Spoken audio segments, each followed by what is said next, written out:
the Houston Astros, it's Game 3 of the 4-game series in Cleveland. The Astros and Indians have split the first 2 games at Progressive Field.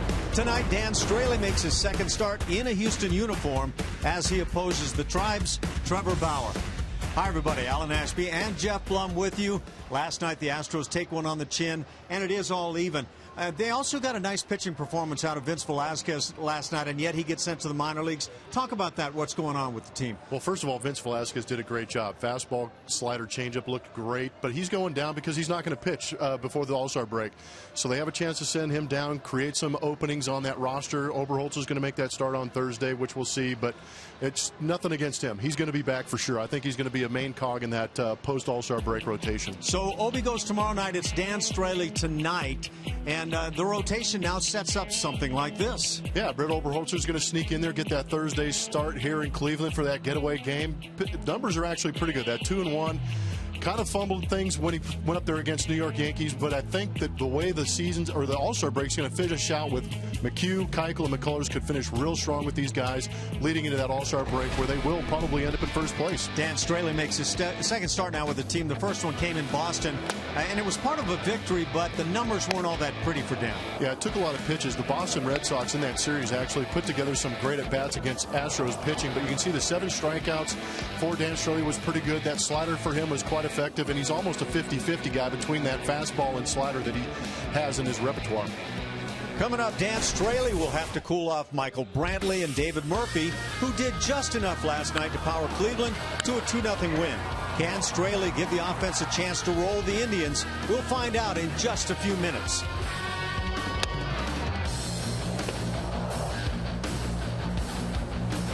Set for Game 3 of this 4-game set, and the Astros offense looking to bounce back today against Trevor Bauer. They struggled last night against the reigning Cy Young Award winner Corey Kluber, but we have seen some offense throughout this entire lineup. But there are a couple of guys who have been consistent on this particular road trip. It started in Boston. It's our Yellowwood bringing the lumber, and we're looking at Evan Gattis and Preston Tucker. Evan Gattis on this road trip hitting .400. He's come up with some big hits, driving in the runs like he's been doing lately. He leads the team with 51 RBIs right now. Feeling really good, having some really quality at-bats. Got 2 hits last night when the hits were hard to come by for this entire Astros team. And then Preston Tucker, who struggled recently, has really turned things around. You see him on the road trip. A couple of big hits in Boston for him, 348 on this roadie. And then a big game for him in the first game of this series in Cleveland. Here it is, his 5th home run of the year came in that game. But he had 4 hits on his 25th birthday, a big night. But A.J. Hinch really likes to see this type of production in the lineup, and he's hoping it continues. It's good to get these 2 guys going in particular. It's just not a good road trip for these guys. It's gone on for some time, especially Evan Gattis in the last 40. He's hitting .310. He's really getting that batting average up. The home runs haven't been so consistent, but quality at bats for him. And then you see the last 8 for Preston Tucker. And for more on this, I send it up to Alan Ashby and Jeff Blum. But first, I want to say happy birthday to Ash. I didn't tell you earlier on purpose because I wanted to tell you right now. Well, thank you so much, Julia. I appreciate it. Yeah, these birthdays are enjoyable, but they could wait a little longer to come around now, year by year. But again, thank you so much. And yes, Evan Gattis and Preston Tucker have been really nice to watch here on this road trip. Evan Gattis for a lengthy period, 8-game hitting streak. And like Julia says, leading the team in RBIs. And Preston Tucker has really started to light it up. Could have had another extra base hit last night, but for a great play in center. Yeah, Michael Bourne robbed him, but these guys are swinging the bats nicely. Preston Tucker spraying the ball all over the ballpark, going to left field quite a bit, which is a good sign for hitters. Means they're seeing the ball, letting it get deep. Really no panic in the swing, but Evan Gattis is just an RBI machine, and he has a serious disdain for little white baseballs, and he takes it out on that thing as often as he can. 2 hits in last night's game, 2 the night before. In the 8-game hitting streak, he has had 4 multi-hit games. So he's tearing it up pretty well and getting good, consistent swings. Tonight's Astros starting lineup is brought to you by Southwest Airlines. And that lineup has Jose Altuve in the top spot. He'll be followed by Preston Tucker and Carlos Correa. Middle three in the order. Evan Gaddis, he's the DH. Colby Rasmussen left. And at first base, Chris Carter. And the bottom three, Marwin Gonzalez. Been playing well. Doing the catching, Jason Castro. And the slick center fielder, Jake Marisnick, bats ninth.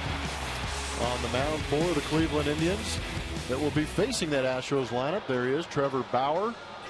Originally drafted by the Arizona Diamondbacks. Got traded over here to Cleveland where he's flourished. Making his 17th start this season.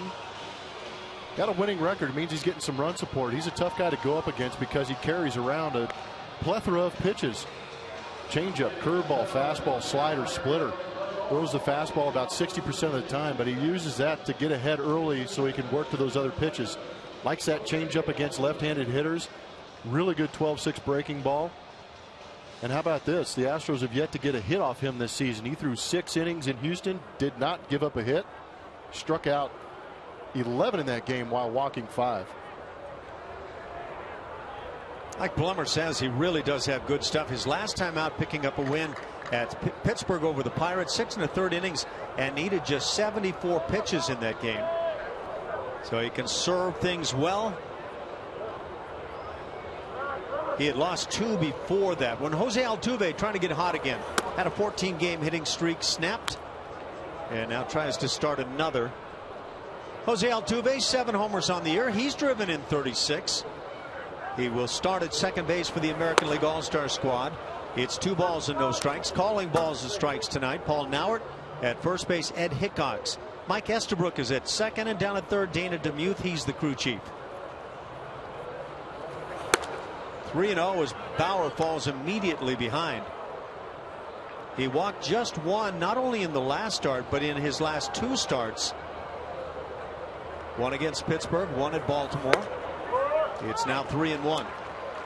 Seems to be just getting the ball and going, but the Astros trying to lay off all those wrinkles that he does have in that right arm. Hit that fastball when you get it. Hits it sharply. That finds the hole on the left side. Jose Altuve on a 3-1 fastball gets the first hit of the night. He's on board for Preston Tucker. Trevor Bauer, pitching in college, was consistently around 95 miles an hour. Seems to have taken a little bit off, pitching between 91 93 miles an hour. Altuve a little bit quick. You hear that bat snap. Goes down a hero. Altuve and that speed aboard leads the American League in stolen bases, as do the Astros as a club. Preston Tucker, Julia talked about it, has been hot. And he's not just a guy who picks up some singles when he gets hot. He drives the baseball. 14 doubles. Yet to triple. And 5 home runs. 21 ribbies for Preston.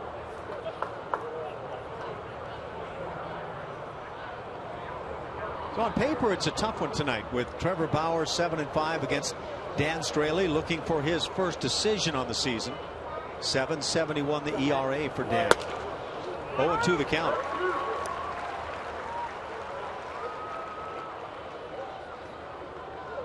.67 degrees in Cleveland. It was warm yesterday. Then the storm came in last evening. The temperature dropped, and it has stayed in the 60s, I believe, throughout the day today. It is cool. Yan Gomes, the catcher, sliding in and out. Carlos Correa waits on deck.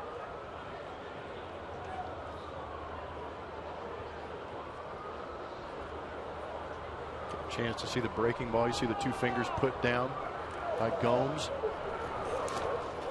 A breaking ball in the dirt, enough for Altuve to take off for second, and he'll make it. Did you see that? I don't like that. The block of the bag there? Yeah, I'm not a fan. That's not what you do. Middle infielders, you get a talking to right there. Kind of one of those unspoken things where you just don't lay the knee down in front, because when Altuve dives in there head first, I mean, that's nothing but hands and all kinds of wrong waiting to happen. But Altuve, he's such a consummate gentleman and sportsman out there. Watch him get up. He's like, oh, my bad. That's my bad. Sorry about that. Me, I would have gone on feet first and tried to make it hurt. That's probably why I don't have any friends. But like a feet first gentleman, though. That's a wild pitch. Altuve in scoring position. Well, that's close. That was a good pitch. Well, we saw a fastball earlier in the count to get to 0-2. Kind of generous off the edge. We'll look at the strike zone presented by M.D. Anderson. But right on that inside corner. Good call. Better be hacking on that pitch. 2-2. Breaking ball got him. One that stayed up in the strike zone. First out, and it brings up Carlos Correa. For Houston, batting third, number 1, the shortstop, Carlos Correa. Tough pitch. When you see the spin, you're probably anticipating the nasty one. This one just hangs up. Not Bauer's best breaking ball, but still effective. Sometimes those bad breaking balls can leave you swinging through them, though.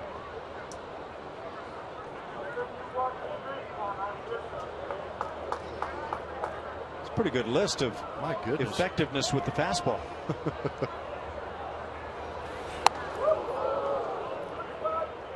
Is that a message right there, or is that just welcome to the big leagues? Poor command. It was a good look from Supermo. It's brought to you by Mattress Firm on that breaking ball. Almost looked, as you watched Trevor Bauer, he almost didn't finish it, kind of let it go out of his hand and just kind of held that arm out there, didn't really yank down on it. Don't know what breaking ball that was supposed to be. The rotation was pretty funky. Yeah, he didn't get over the top on it. The fastball fouled off. What teams have been doing with Carlos Correa here in the last week, trying to pitch him hard in. And he's had a number of at bats where he's simply gotten tied up. He's human. Somewhat. But he is a very special human. 7 home runs already. 19 RBIs. And you'd say for the moment he's struggling. He can break out of that in a hurry. 1-2. Yeah, but for whatever reason here in Cleveland, he's having a tough time with that inside pitch. We saw his hot zones, and we've seen it previously coming into this series. That inside corner, they tried to test him, and he would absolutely crush it. But maybe, well, that might be why. A little bit off that inside corner. But that's been the book here recently on Carlos, and I would imagine he's going to have to show some, not only pitchers, but some scouts that he can turn that around quickly once again. Well, that's what I remember as a rookie coming up. A lot of pitchers trying to beat me with the heater, and a lot of them trying to beat me in. As soon as you prove that that kitchen's closed, then they start going to other stuff. That pitch was just a bit low as Altuve picks up a stolen base of third. Can't believe he laid off that one. Yeah, that's takes a good eye to lay off that thing. Great jump from Altuve. Yeah, I don't know what led to that pitch in that location, but it certainly made it easy for Altuve to pick up stolen base number 25. And now the infield draws in. And again, a very poor pitch from Trevor Bauer. Just holding on a little too tight. Maybe realizing the situation with Correa up there. Right-hand hitters have hit .241 against Bauer. The lefties have really struggled at .197. You have a reason for that? It's a changeup. Yep. I think for me that's a great equalizer. If you're a good fastball pitcher, obviously the numbers are low against that, but he backs it up with that changeup to left-handed hitters. Now a 3-2. And got him with a fastball up and in. 95 from Bauer. Yeah, he can reach back. That's a costly strikeout. And now Evan Gattis with the 8-game hitting streak. Might be a young man trying to do a little too much. This is really the first time we've seen Correa struggle, but realizing that runner at third base, trying to drive him in, expanding the zone. Evan Gattis, the DH, hitting .249. Go way beyond that. 51 RBIs. That is the key for Gattis. Pops it up behind the dish, and that'll be back in the seats. Good effort by Yan Gomes, but I think we had a better chance of catching that one. I was crawdadding on it. Were you heading after it? I was going to protect the monitor. You're a good man. Yeah, you're a good man. Trevor Bauer has been hit fairly well here in Cleveland. .282 batting average against. On the road, however, 161 BA against him. Two different pitchers. High fastball, and that gets destroyed to left field. Quickly, 2 runs for Houston on home run number 15 by Evan Gattis, and 53 ribbies. And that's right. Wow, when you leave it up there. Yeah, Trevor Bauer's looking in disbelief, but that's right in Evan Gattis' kill zone. I have not seen a guy hit consistently a pitch that far up out of the zone and with authority. Look at the location on this. Are you kidding me? It's a 1.5 foot up out of the zone. What did you call him earlier today, face to face? Yeah, I saw Evan down in the clubhouse, and I took a chance, and I said, "How's it going, Captain Caveman?" And I still have my face attached. So it went over well. He was very pleasant about it, but he has some issues concerning that little white baseball. He pummeled that pitch right there. That was amazing. I have a feeling the book ought to be, don't try going up the ladder on Gattis. Colby Rasmus at the plate. Has a 1-1 count. It's good to see the Astros jumping ahead early. Tough time scoring runs last night, but how about Gattis picking up Tucker and Correa? 2 out RBIs. They're always big when you get them like this early in a ball game, taking a lead against a guy like Trevor Bauer, who can be tough. And you don't know yet what you're going to get from Dan Straley. Big stuff. 3-1 the count. Waiting on deck is Chris Carter. Yeah, he's paying off. You gonna go have a brontosaurus burger after the game? I wonder if Fred and Wilma will give him a ride. Gosh, that pitch was 1.5 foot up out of the zone. Well, it's, again, as you... How do you get on top of that and drive it? I mean, it defies physics. You said and have implied that you just really don't want to mess around up there. Strike 3 called, inside edge. Rasmus caught. 3 strikeouts in the inning, but there was 1 rather large swing by Evan Gattis. 2-0 Houston.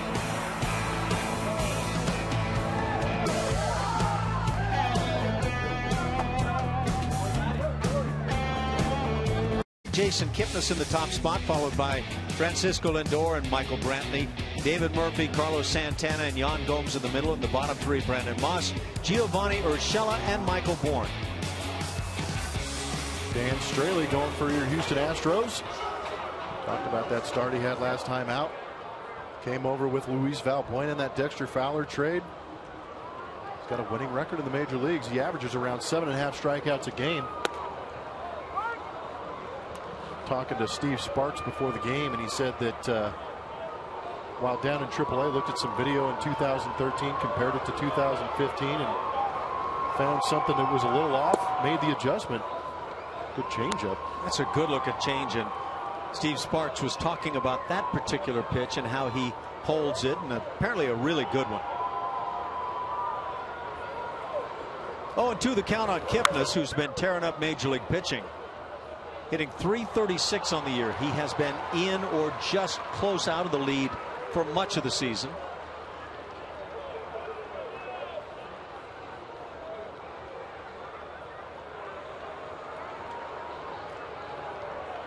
Miguel Cabrera on the DL leads the American League at .350. Prince Fielder and then Jason Kipnis. Let's take a look at that change. Circle. But the arm action on that was impressive. I think what Straley noticed in his motion is that lead arm, lead glove. It's a change again and foul down the left side. When he's going towards home plate, he doesn't want to point that glove towards us up here in the press box. He wants to point it towards the home plate, point it towards the catcher. So make sure that lead shoulder is going downhill. Yeah, it's hard to catch up when you tilt your shoulders, but some guys succeed doing it. Hot shot down the left field side. That's a base hit.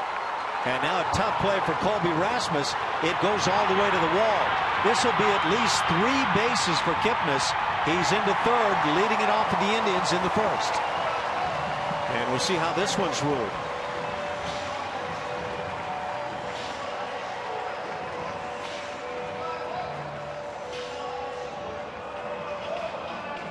Tough play for Colby out there. Yeah. You've got the shift on in the outfield, so he's playing pretty close to that left field line. As you look at the location, might have wanted it middle in, gets away. Kipnis, as hot as he is, everything's a hit, just touch it. But as close as Colby is to that side of the field, he got it kind of in between. He didn't know whether to go get the baseball or play it off the wall, and it ended up playing him. It is a double and an error, I believe, is what they've ruled. There we go. This is what we were looking for. Sneaks it in there, but Colby made the attempt to go get that ball, but you can see he kind of got caught in between.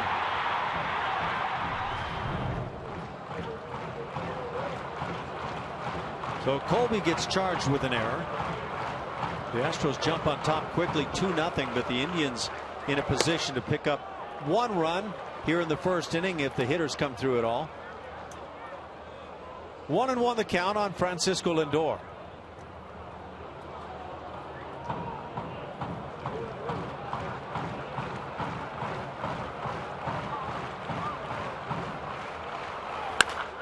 That one's hit on a hop sharply right at Altuve. They'll get the out, but the Indians get the run. It's 2-1. RBI ground out for Lindor.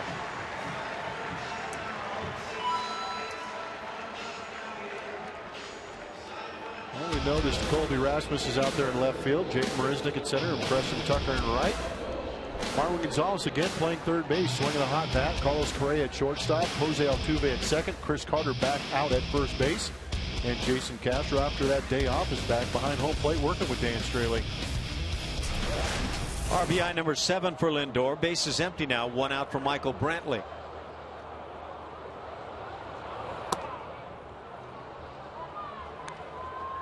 We saw Brantley hit his 5th home run of the year in last night's game, hitting .293 overall. Just .222 in the month. He is a much better hitter than that number might indicate. I would suggest you won't see anybody any quieter at the plate taking a pitch than Michael Brantley.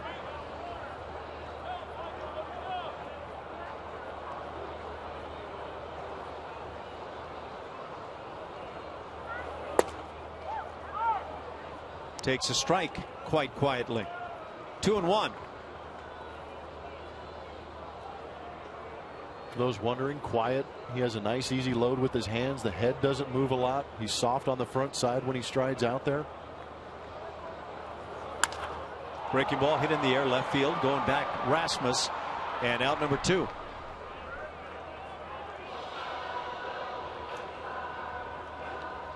That'll bring up the cleanup man, the DH David Murphy.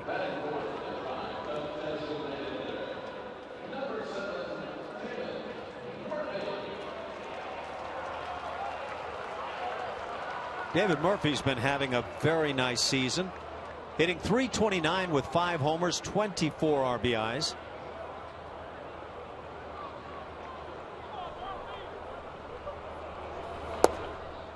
It's a good fastball at 90 from Straley. Murphy drove in a run with a couple of hits and 3 at bats last night, had a double, also drew a walk.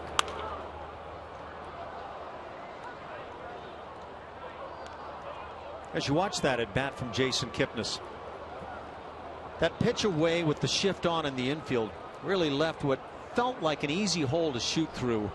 Well, most left-handed hitters are going to have that third baseman playing off the line to begin with, so that area down the line is usually wide open. Straley with the play. That'll do it for the Indians in the first inning, but they get a run on just 1 hit and lead nobody. It's 2-1 Houston.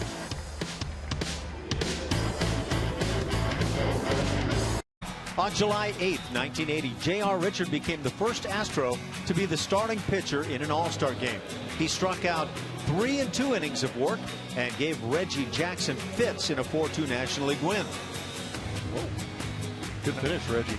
I think Johnny Bench kind of enjoyed catching J.R. I think he's back there giggling at Reggie. Whoa.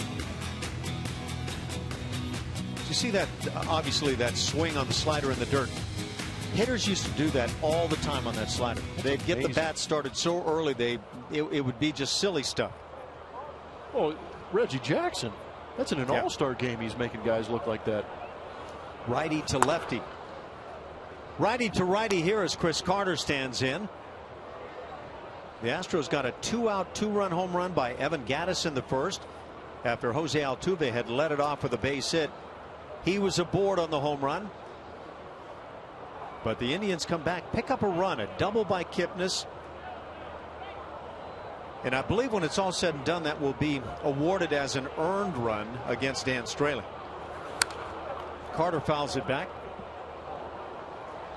For Chris, the batting average at 193. They have now taken the error off the board in left field, maybe awarding a triple. That would be interesting. Yeah. Fastball finds the inside edge. Bauer even in the count. Initially, they had an error up on the board. Jason Kipnis was awarded a double and an error charge to Colby Rasmus, but they may have changed that. Maybe Kipnis is trying to catch up to Gattis's triple number. You can only hope to attain certain levels in this game. I'm not sure you want to go that high. This is a backup breaking ball. Good effort at framing by Gomes. High cheese fouled back. It stays at 3-2.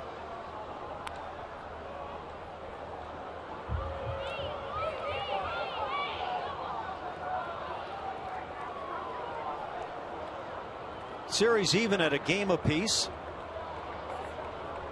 4-game series, one more tonight, or rather tomorrow night. High fly ball center field shallow. Michael Bourne comes on and makes the catch. First out here in the second. Look at some of Bauer's splits. You have left versus left-handed hitters on the left side, right-handed hitters on the right side. When you look at the changeup and the slider, he's going to throw a lot of fastballs to get ahead, but when he tries to put guys away, he's going to throw that changeup right there to the left-handers going away from them, and then the slider to right-handers going away from them on the other side of the plate. So he's got good stuff. He has those multiple pitches that you got to keep thinking about, but he is pretty aggressive with the fastball, as we're seeing here early on. Marwin Gonzalez gets himself another start. He's been playing really well. Pops one foul back to the seats. Quick bat from both the right and left sides of the plate. He's as dialed in as I think you and I have seen him. Driving the ball too. He's made some good defensive plays in Boston in particular while playing at second base. Got an out at the plate, combining with Jason Castro. Just a heck of a play. Really was. Thought he made one at third base. I don't recall last night or the night before, but moving to his right, a really tough play, and had a good strong throw for the out. Ball and a strike. Bauer, when he has missed by wide margins. Of course, that would have been a perfect strike for Evan Gattis. Yeah, he would have killed that one too. Made it a souvenir.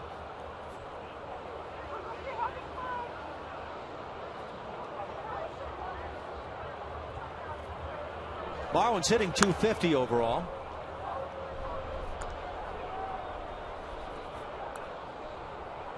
He's got a couple of lifetime home runs now against the Indians. Went 0 for 4 in last night's game. Quiet night with the bat, and it snapped a 4-game hitting streak. Rams one down the right field side, way foul. There's that quick bat we're talking about. Too quick. Had 3 hits and 5 at bats in the opener here in the series, and the home run in that game.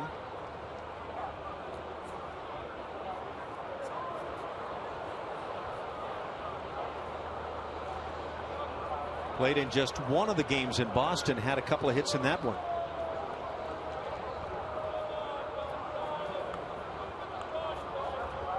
The Astros lost 2 of 3 in Boston, 1-1 here in Cleveland, and trying to pick up win number 50 on the season. Popped up behind the mound and making the play, the first baseman Carlos Santana. Took Trevor Bauer a while to get out of there.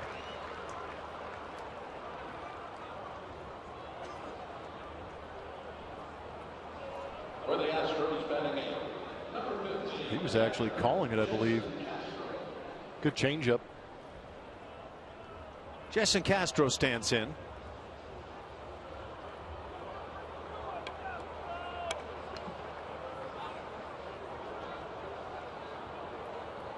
For Jason, the batting average at .211. He has shown pop, 7 homers on the year. With that batting average down, the on-base percentage is scuffling. First pitch swinging, fouls one down the left side. And watching him swing at that pitch, a borderline inside corner pitch, I wonder if there's become maybe a new focus to start letting it fly a little bit. He's taken a lot of close strikes. Like the aggressiveness early.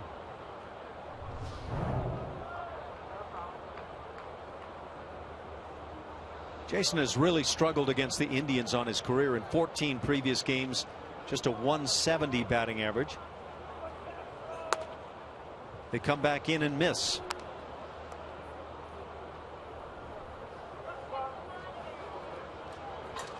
He's got 44 career home runs.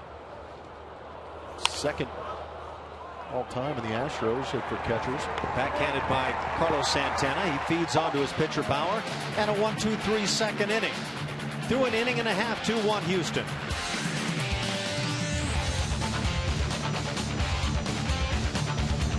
The Rangers in a 3-game series July 17th through the 19th. On Friday the 17th, 10,000 fans will receive a replica silver boot presented by Academy Sports and Outdoors. For tickets, call 1-877-9-ASTROS or visit astros.com. Dane Straley back out there. We haven't seen him since that start in Boston, where he did settle in a bit. He said he felt better once he got that slider working. And guys, in AAA for him, he said he made some mechanical adjustments at the end of April. Was really struggling before that. Felt much better. It took a couple starts for things to work, but he did feel much better as the season went on, which led to him being promoted here recently. Carlos Santana leads it off against Dan Straley. And a big thanks, Julia. By the way, Julia is the one that is always in contact with the players and manager and coaches, and just a lot of great insight. Santana, switch hitter, grounds one to Carter. Out number 1 in the second.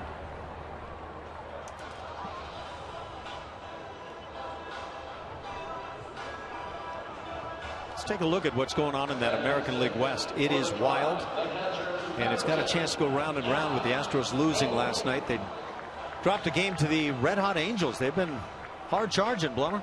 They've been swinging the bats. Led by Albert Pujols again, making a splash in that home run scene, but right now it's looking like a 2-team race. The Rangers falling off a little bit, that pitching getting beat up, but those Angels have not quit.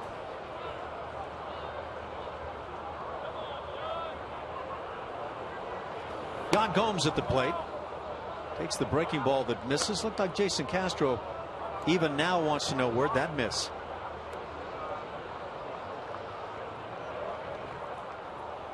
Jason Castro might have good reason for that question behind the plate. Gomes puts it on the ground at third base. Marwin's there. Slings it from the side in the second out of the inning. Did you ever turn around and ask that question and get a really interesting answer from the umpire, like, I blinked, I don't like you? You know, I mean, is there anything they could have said that, I mean, what was the most interesting? Doug Harvey was a veteran umpire, and he would say things like, missed by a quarter of an inch. Come on. Yeah, no, for real. And it wasn't just me. I heard numerous catchers talk about that. That's great. Brandon Moss at the plate.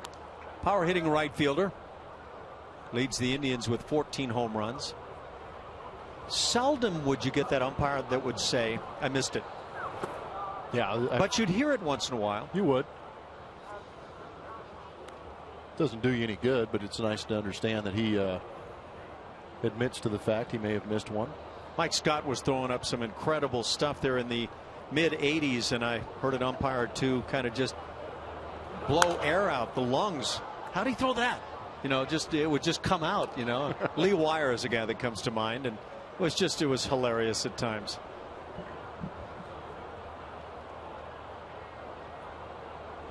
Moss hitting just .229 to go with those 14 dingers.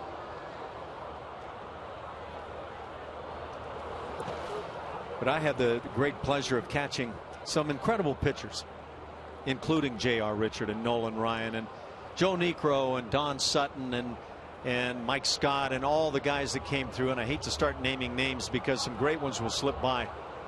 Joe Sambito and Dave Smith in the bullpen and on and on. So I saw a lot of great stuff. Yes, you did. A little high with that breaking ball. Bob Force, or Ken Force rather, threw a no-hitter with the Astros. You like it or not? I like it. Yeah.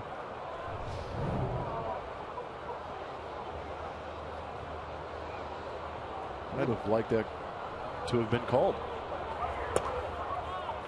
Close with the walk. Brandon Moss gets it with 2 outs. It'll bring up the 8-hitter Giovanni Urshela. First walk issued now by Dan Straley. You know, you were talking, it's been a month ago probably, about the umpires and the fact that they get their nightly reports on how their game went with balls and strikes and everything else they do. And I wonder how often they're seeing these high pitches, these borderline at the knees pitches, and realizing they're not calling a lot of the strikes that are there. That'd be really great to get your hands on one of those reports. Can you imagine a strike zone just dotted up with about 350 pitches a night, showing where they are and which ones you got right? Showing how many balls that are within the strike zone not called. Yeah, I wonder if they just give them a chart on that. Yeah, it would be really interesting to find out how they are evaluated. The foul ball goes down the right side. 0-2 the count on Urshela. But you got the impression that they get a pretty thorough grading on every night, right? Yes. Yeah, they were quite open talking about it. Urshela went 0 for 3 last night. 1 for 6 in the series with a double.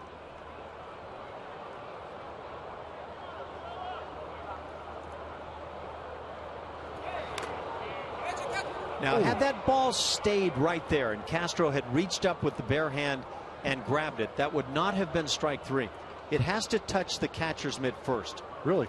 If it flips off the catcher's mitt and then sticks there in your neck and you grab it, that would be strike 3. Well, that's not fair. He just caught it with his neck. So you can't give that to him. You know, if it sticks right in your ear without hitting the catcher's mitt, it's just a foul ball.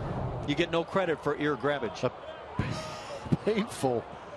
You get a Q-tip to get the ball out. At least that was the rule when I played. I assume it is still the same.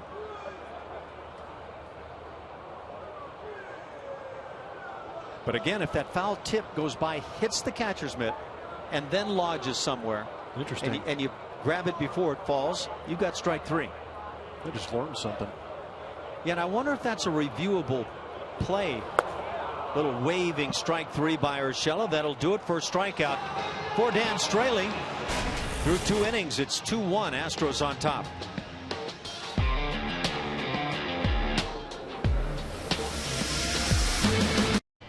Let's play Name That Astro. Brought to you by your local Honda dealer. This player won back-to-back high school state titles in Florida. Finished top 10 in ML MVP vote 3 times. Traded for Kirk Schilling, Pete Harnish, and Steve Finley. The adopted brother is former MLB player Storm. I think I got it. Well, there's only one Storm I can think about or think of. That's the same reaction I had. Remember to tweet your answers at Julia Morales. Jake Marisnick leads off here in the 3rd inning. 2-1 Astros. Jake in the 9th spot, so he's followed by Altuve and Tucker. Fastball blown by. It's 0-2. Jake hitting .246, 5 dingers, 21 RBIs. A lot of the offensive work done early in the season. But he continues to play spectacularly in center field. And I think you and I would agree the catch in Boston up against the Green Monster, as good as any we've seen this year. The George Springer catch in Arlington to save the grand slam, leading on to a victory. What an enormous, tremendous catch that was. So it's always hard to say which one was the best, but those were both fantastic. No, with that play going into the Green Monster, slamming up against that, the noise it made, that one thoroughly impressed me. But yeah, George Springer's is right up there. If you threw the word dangerous in there, the one on the Green Monster, easily the winner, right? Yeah. It's not much give out there in Boston. Could be a lot of take with that board, too. Line drive center field, base hit for Jake. Leads off the third inning with a hit. Third hit for the Astros. It'll bring up Jose Altuve, who has started himself on a new hitting streak. Let's take a peek at those catches. Judge for yourself. How about the spot that both these plays take, too? Saving the game, George Springer did. That's San Diego for Jake. Towel will never be the same. This one right here. Oh, man. Listen to that. You know, and again, for me, it's not just the slamming into the wall. It's the danger with those slots and what could have happened. That one scares me each time I watch it. You want me to tell you how it ends? I've read the book. Yeah, I've read the book. Haven't watched the movie. Movie never matches up. Altuve 1 for 1. Picked up a stolen base as well and scored a run.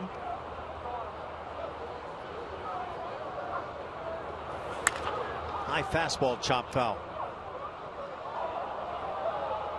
So when you see Evan Gattis in Cleveland against the Indians take a high fastball and drive it like that, can you call it the tomahawk chop?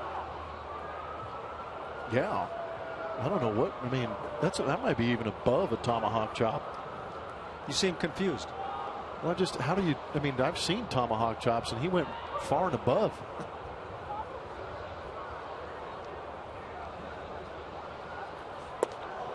Curveball finds the strike zone. It's 0-2 on Jose.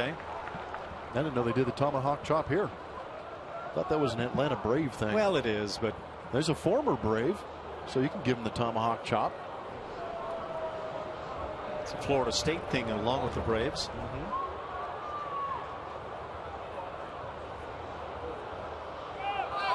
Runner goes, pitch driven to right center field and deep going back is Moss. He'll make the catch. Jake Marisnick gets turned around, heads back to first base on out number 1.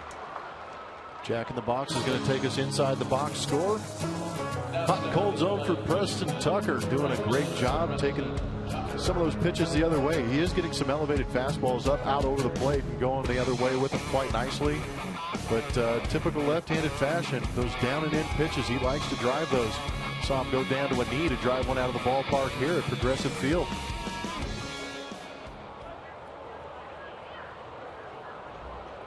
One out for Preston. Struck out in the first inning. Trevor Bauer picked up 3 strikeouts in that first.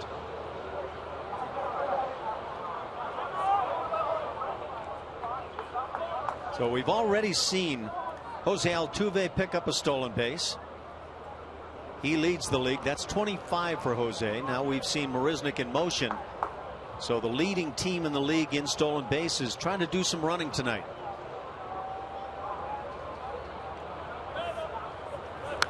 Good swing by Tucker as he fouls it back.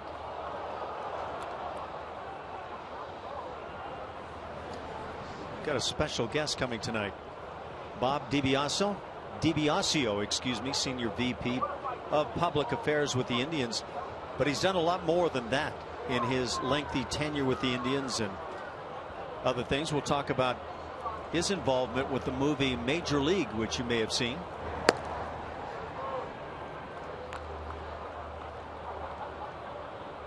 I'd be thoroughly shocked if any of our viewers have not seen that movie. Yeah.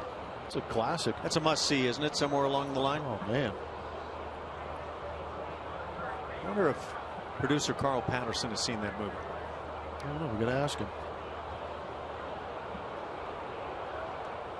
So busy prepping for these games. I don't know if he has time. Another big swing by Preston.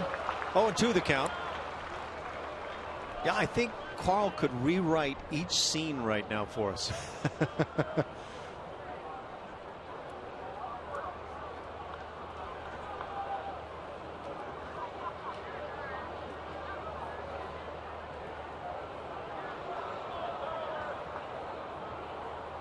I'm sure in between pie charts he's getting some good viewing in.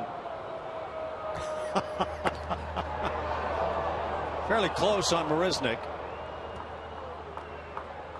Jake runs well, 11 bags in 15 tries this year. So he will draw some attention over there. Altuve 25 bags. George Springer still second on the club with 14. Marisnik right behind.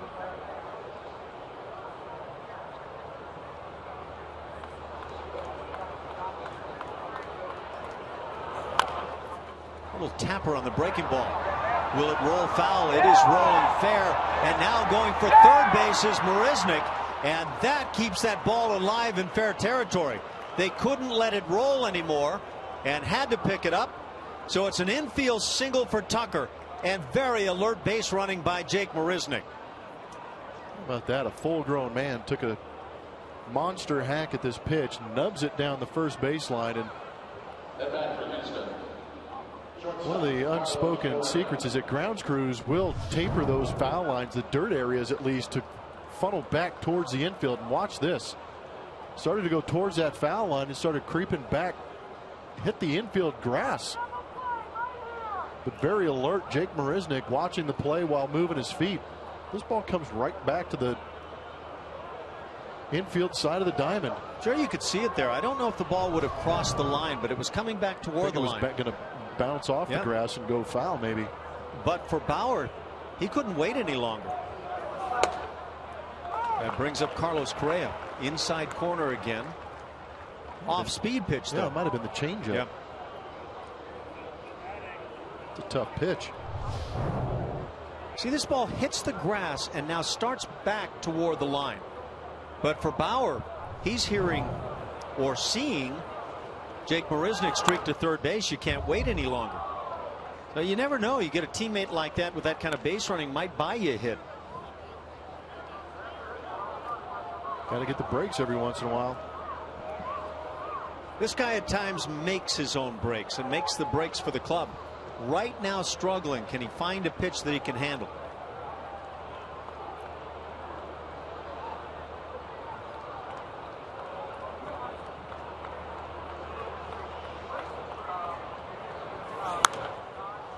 Again, they come up and in with that fastball. 94, he gets a piece.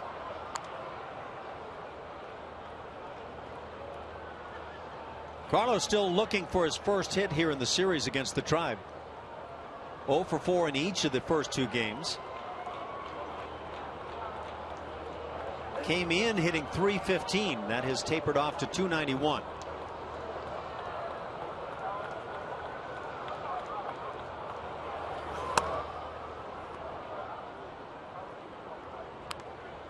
Doesn't seem like a whole lot of intrigue as to maybe how they're trying generally to pitch Carlos.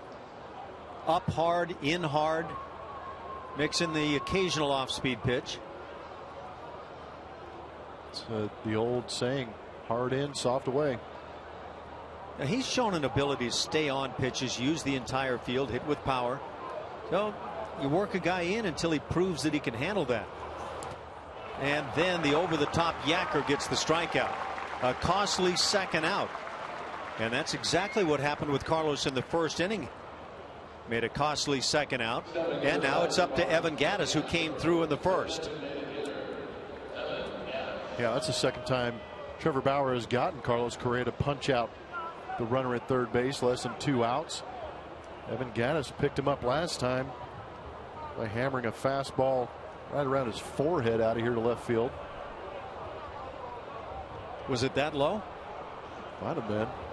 What's crazy is how he gets into that almost Jeff Bagwell-esque type stance. He's so spread out, gets on those legs, still has the ability to catch up to a fastball right around his beard.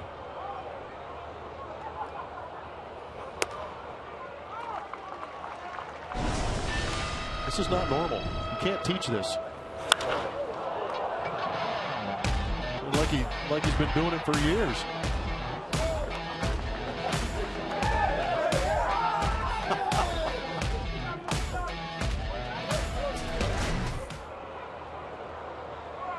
Guess he's having fun. I don't see any smiles going on with him, but Hits a high pitch, just fouled down at first base. Nice play by Santana.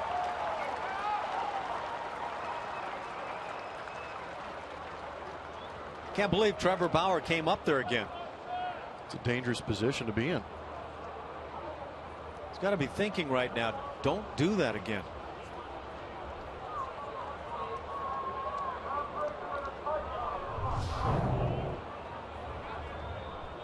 Well, that's only letter high. That's like the bottom of the knees for most guys. Yeah. He had to go back and grab a new tree branch. Hi, folks.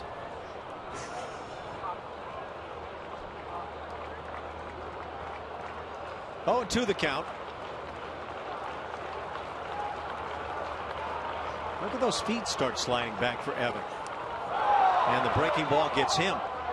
And now they're going to apply the tag on Marisnik for the final out of the inning.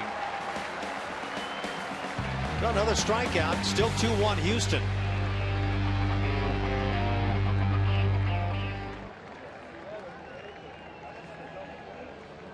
A bit outside. He tried the corner and missed. Ball 4. Ball 8. Low, and Vaughn has walked the bases loaded on 12 straight pitches. My thing. You make my heart sing. You walk everything. We're in the booth, and as we threatened you, we've got Bob DiBiasio with us. Long time. Well, you've done everything, I guess, with the Indians. I've been here 36 years. 1 year a PR chief of the Braves in Atlanta, so 37 in the business. And yeah, Major League was one of the highlights, having worked closely with David Ward, the writer, producer, director of that film. And we'll get to that if we have any chance. Ground ball down the first base line does go foul, so somebody likes us, Bob. We get an extra shot right here. 3 first pitch outs. Yeah. That's exactly the way we went. Michael Bourne leads off for the Indians here with the Astros on top 2-1. So, Bob, as we get the idea here, you had a little something to do with that now great legendary movie Major League. Tell us about that, how that came to be. Back in 1989, Hank Peters was president of the Cleveland Indians. He had come over from the Baltimore Orioles and called me into his office one day and said, hey, for some reason Major League Baseball thinks it's a good idea for Hollywood to make a baseball movie and have the Cleveland Indians be the feature of the movie, so here you go, have fun. And he throws the script to me and he goes, you've got script approval, have fun with this. And we did. We had a tremendous amount of fun with David Ward, Chris Chesser, the co-producer. David Ward was from Shaker Heights, Ohio, right over here, so that's why the Indians. And Chris Chesser grew up in Tucson, right near High Corbett Field, where the Indians trained at the time. Where you used to be when you were a tribesman.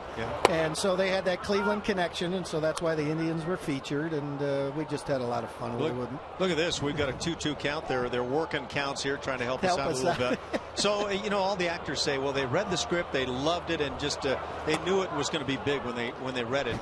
Did you read through it, and what'd you think? Well, I had to read through it, and I went through and took a red pen to certain things. What adjustments did you make? Well, you're going to take credit for something now. Well, one thing they did, they had for some reason, they didn't treat Rocky Colavito, my boyhood idol growing up here in Cleveland.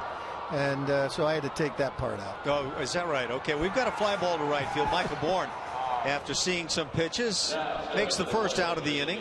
Okay, so there we are. This is you, and the guys are doing everything that you suggest. Oh, absolutely. It almost looks like Jim Kern there. Yeah, it does, doesn't it? Yeah, Tom Berenger and Charlie Sheed after a night in Cleveland. They look rather excited. There with Mel Hall at that point. They came to the ballpark a lot to promote the movie. We had the premiere here. Really a tremendous amount of fun. I just remember they obviously used one certain word that you can't use on television a lot in that movie. And Hank Peters' wife, when it was over, she turned to me and said, so you had script approval of this and you allowed that word in this movie all throughout the entire thing? And I said, yes, ma'am, I'm sorry. And she goes, you kiss your mother with those lips? Shame on you, Bob. Exactly. Well, you were upholding the authenticity of the game. Yeah. Well, you sat there and we said, red tags. I don't know if you remember the movie. They had red tags in spring training where if you saw a red tag, you were booted. Obviously, they didn't do that. Kipnis hits a line drive down the left field side. Nice running grab by Rasmus. So we've got 2 outs quickly, Bob. So what cracked you up in the movie? What actually just broke you down? Well, Bob Uecker, be honest with you. Did you get him into the movie? No. They picked him because obviously he was an actor, and I just thought his Mr. Belvedere, he's perfect. Yeah, well, he was famous with Johnny Carson back in those yes, days. He was. Yes, he was. Yeah. I just thought his role was just absolutely perfect. And the idea that people may not know is there was a different ending, and when they showed the movie, having the owner of the team, the female owner of the team, actually being in on them wanting to win, it didn't sit well with the audience, so they changed it so that she would be the true villain that they needed. That would have been the pre-Moneyball movie then. She knew what she was doing with the special sabermetrics, bringing in these guys. Exactly. So tell me this. We've got... yeah, there we go. Rick Vaughn. We've got the boys here already. Did that movie, do you think, have anything to do with all the popularity of the Indians during the 90s? Well, it was so funny because all of a sudden we go from being, a 100-loss team to a 100-win team, and right after the movie came out. And so people thought that we were smart in that regard, but obviously, who would have known? Timing is everything. Bob DiBiasio, who made the Indians what they were during those glory years. Thanks a lot for being with us. Thanks, guys. No, you bet. Fantastic. Thank you very much. Scoreless half. It's 2-1 Houston.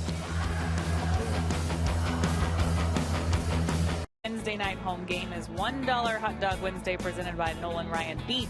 The next $1 Dog Fiesta is Wednesday, July 22nd when the Astros take on the Red Sox. For more info, visit astros.com/$dogs or call 1-877-9-ASTROS. Guys. Thanks, Julia. Colby Rasmus leads off here in the 4th inning. Astros on top 2-1. Both runs for Houston coming on a 2-run bomb in the 1st inning by Evan Gattis. Indians got a run in that same 1st inning. Jason Kipnis, I believe now, has been awarded a triple and eventually scored. Fly ball shallow in left field. And this one's got a chance of dropping, but a nice diving grab by Michael Brantley. And that takes care of that. If you take a look at where Brantley is, that's an easy play for the shortstop. And I think Brantley's telling him how far Brantley has to come. Yeah, these shifts, that's what creates these situations. Yeah, was that the shift? I guess maybe that was. Yeah, that does create some tough spots. That is an empty space out there, but Brantley fills it quickly. What I liked is how he called it early. Told the infielders, stay away, I'm going to give it my best effort. If it falls, it's on his watch, but he made a great play. We've seen a lot of challenging plays with shift situations. It's a fine effort. Does it with the bat and the glove. 3rd game of the series, we've seen Brantley in center as the DH and now the left fielder. 1 out for Chris Carter. Chris got over that 200 mark for a while. He's now back down to 192.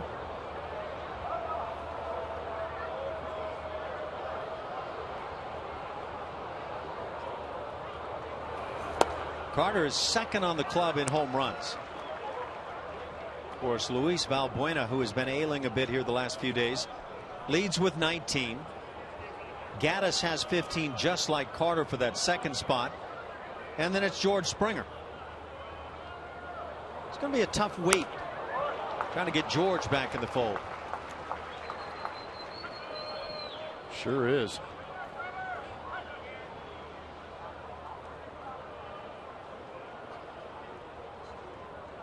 John Singleton has had some chances since coming back up. Curveball got him on the 2-2. The hammer over the top. That's been an effective pitch. 2 outs in the inning, 6 strikeouts now for Trevor Bauer. Yeah, that's really been the go-to pitch with 2 strikes. It's just a good old-fashioned breaking ball. Really gets on top of that, creates that 12-6 rotation.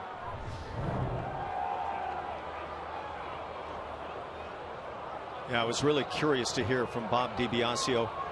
What about the movie actually cracked him up? I mean, you kind of know going in what you're going to get, but does something, just really grab you when you watch the movie? Bob Uecker will do that to you. Oh, I was reading that a lot of that stuff was just improv for him. you've been around Bob at all, he's just like that in real life. Marwin takes low. 2-0 the count.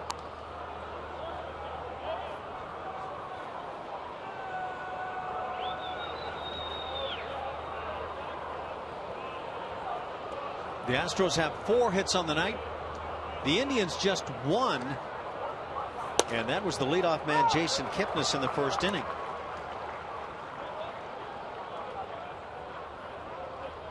Two balls and a strike. Final game of the series and the final time these two teams will meet on the season comes tomorrow night. Brett Oberholzer back with the Astros against Cody Anderson, right-hander. Line shot into left center field. That's a base hit. Marwin gets himself a knock. It comes with 2 outs. Big turn at first base, and he'll hold there as Jason Castro will come to the plate. It was a really good piece of hitting. Kind of inside outs this pitch. Like a little bit of a wrinkle in it, maybe a slider, but does a good job on that inner third. Just bring those hands in nicely, barrels it up, goes the other way. Sweet swing.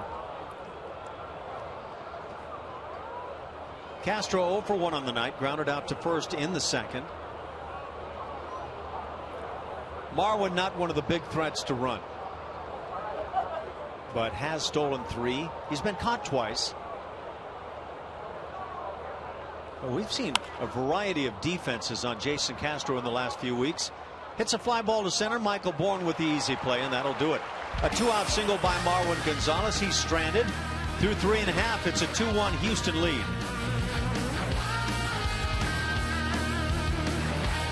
Value Days package is one of the best ballpark bargains. Available for select Monday through Thursday regular season games. This offer scores you a ticket, hot dogs, soda, and popcorn, all for just $16. To purchase tickets, visit Astros.com/Coke Value or call 1-877-9-ASTROS. Oh, Ash, they love you here. Happy birthday. Yeah, I think you look great for being 85. They might have gotten part of that wrong. I'm not sure. I'm going to check in with Rick Manning, former teammate of mine. Yeah. Here's my glance. Yeah. Thanks, buddy. Looking over it and saying thanks for that, pal. Yeah. That was good stuff. Well, I'm going to have my opportunities, I think, to get back. We called him Arch for Archie Manning, but yeah, we'll have some opportunities. Yep, nothing like a good teammate wishing you a happy birthday. Shame on you. Wow. You know, you come to the ballpark to hang around guys you know and love, and that's what you get. That's a true sign of affection. Well, I hope I'm still doing this when I'm 85. Be a pretty good run. What does that give you? Maybe 4 or 5 years? I haven't figured it out, but should be nice. 4 or 5. Michael Bradley at the plate, leading off the 4th. Yeah, but a big thanks to Rick Manning and everybody else involved there. I'm going to have to run over next half inning and make sure and give a big thanks to Arch.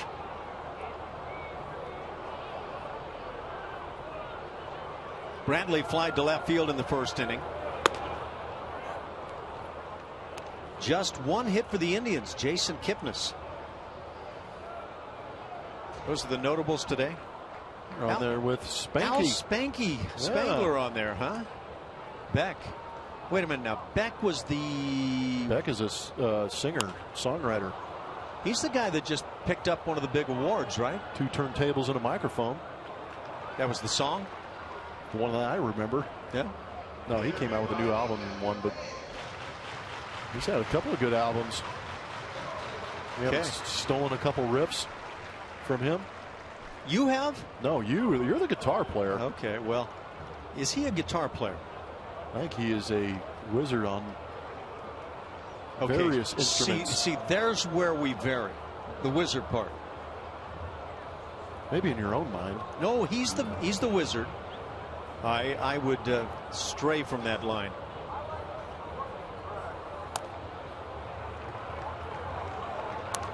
We'll explain in the in between. 3-2 the count as Brantley leads off the fourth.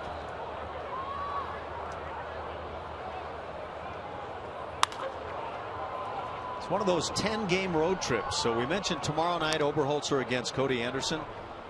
On to Tampa Bay after a night game. It'll be Colin McHugh, Dallas Keuchel, and Lance McCullers in those final 3 games leading up to the All-Star break. It was just a couple of years ago. Was it 2 years ago that we met Jared Cozart in a game in Tampa Bay right before the All-Star break, or was that 3 years ago? No, I believe it was last year.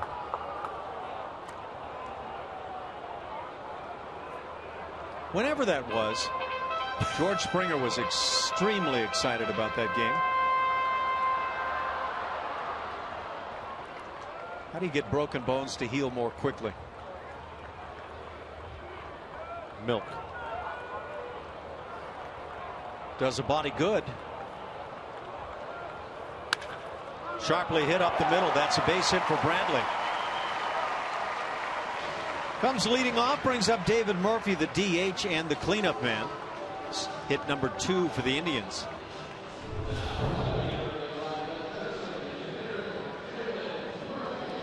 Just a good job staying on that fastball down and away, going back up the middle. Altuve playing him a little bit to pull. Just a good piece of hitting. It's a pretty good battle.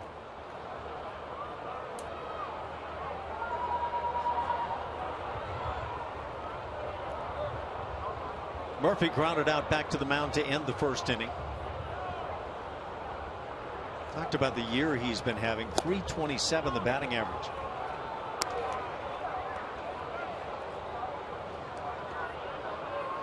Never know what leads to what on a ball club, but when you've got some guys, in this case left-hand hitters, who swing it well. The Indians have Kipnis and Brantley and David Murphy and kind of on and on. They've got Brandon Moss with the power game from that side of the plate. You wonder how much they look at each other, talk to each other, try to pick up something from each other. And got some dangerous bats.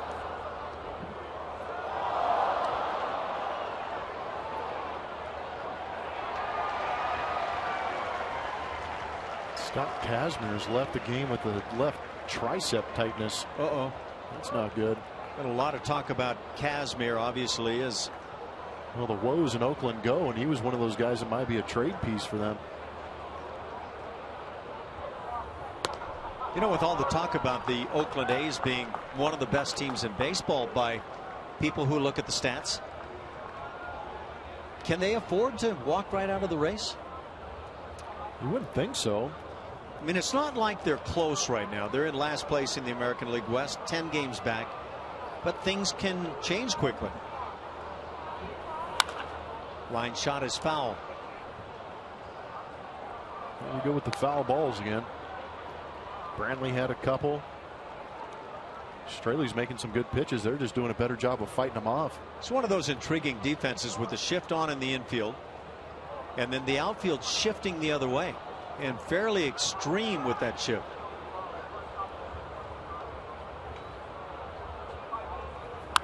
Line drive down the right field side. There's nobody close to this. And so it's time to run for a while. Brantley heads into third base, held there by the third base coach, Mike Sarbaugh. Runners at second and third. Nobody out on the double by Murphy. And that'll bring up 5-hitter Carlos Santana. I was a little surprised to see Sarbaugh hold him up so soon. I was watching Brantley run again and commented, I don't know if it was last night. It was yesterday, yeah. But that he doesn't run as well as I might have anticipated. That was a changeup. Straley held on to it just a little too long, and Murphy hits the Astros well coming into this game, hitting .315 against them. Just drops the head on it. See, it took Preston Tucker a while to get out there. Kind of bobbles it a little bit, but Sarbaugh down there at the bottom of your screen holding up Brantley. So there might be something going on that Sarbaugh knows about with Brantley's running ability right now. Although he came in nicely on that catch he made earlier in the game. Another shift on as Carlos Santana stands in. Yet Preston Tucker had forever to run to get to that ball in right field.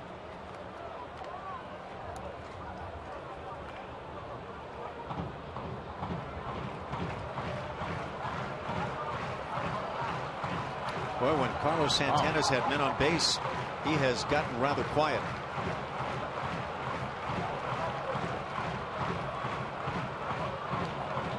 I've said it before, if you're not going good during a season, you at least want to try and go good when guys are on base. The overall numbers at 211 for Carlos Santana, maybe putting a little extra pressure on himself with runners in scoring position. 1-1 on that curveball. It looks like we should get through this evening without rain. I believe that's what we're hearing, right? Yeah, tonight should be all right, but tomorrow's not looking so good. Might be a rude awakening if you're going to be up around 5-6 a.m. Ground ball to first. Indians will tie it as scoring from third base is Brantley. Murphy moves into third on out number 1. RBI ground out Santana. That's how the Indians have gotten both of their runs tonight. They were tied at 2 here in the 4th inning.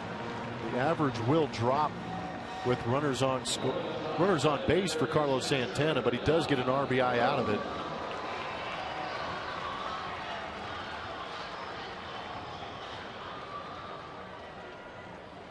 Yeah, that rain we talk about tomorrow, at least the forecast for the present time is rain should end about 6 in the evening. Yep, and that's then what I keep hearing. Hopefully nice for a ball game. Yan Gomes at the plate. Infield draws in. He's the 6th hitter for Cleveland. It's a good slider. It's nice that he can start with it and throw it for a strike to get ahead.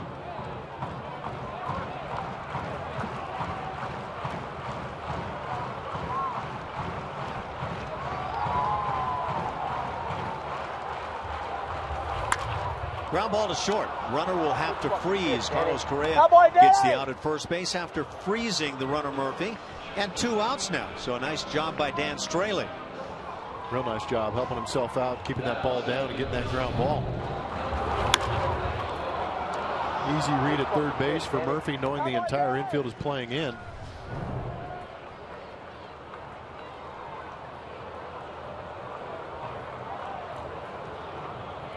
For Dan Straley, it's his 44th career Major League start, 50th appearance. Trying to pick up his first win as a member of the Astros. Changeup's a good one. Again, early in the count to get ahead. Real nice.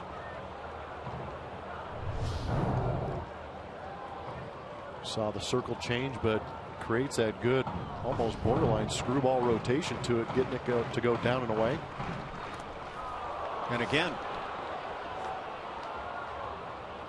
it's always that big debate. You've shown him that pitch twice.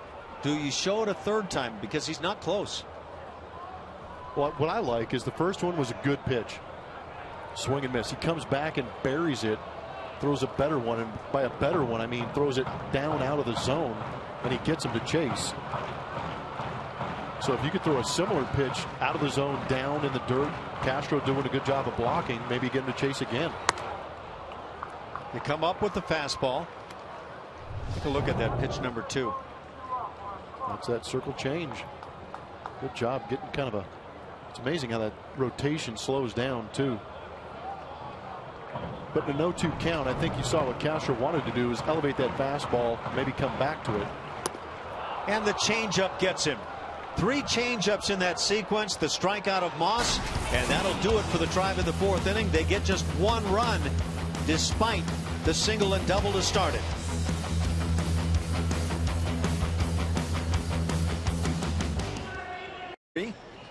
Well pitched, Trevor Bauer going up tonight against Dan Straley. Here in the 5th inning for the Astros, 9-1-2. Jake Marisnick leads off. Trevor Bauer, what is he? He's got all kinds of unusual things that go on the hill. Here's what you would call a thinker. He is very in tune with the mechanics of the pitching motion. Spends a lot of time in the offseason going around the country talking to different experts on, I guess it's, what is it? Zen stuff? Biokinesis type stuff. Kinesiology. He would have loved, I would imagine, And I don't know that he hasn't done it. Talking with Mike Marshall of the Dodgers back in the 70s, I guess, 80s. Probably primarily 70s. You want to see some of the most bizarre, impossible to achieve numbers for relievers anymore? Mike Marshall's the guy to look at.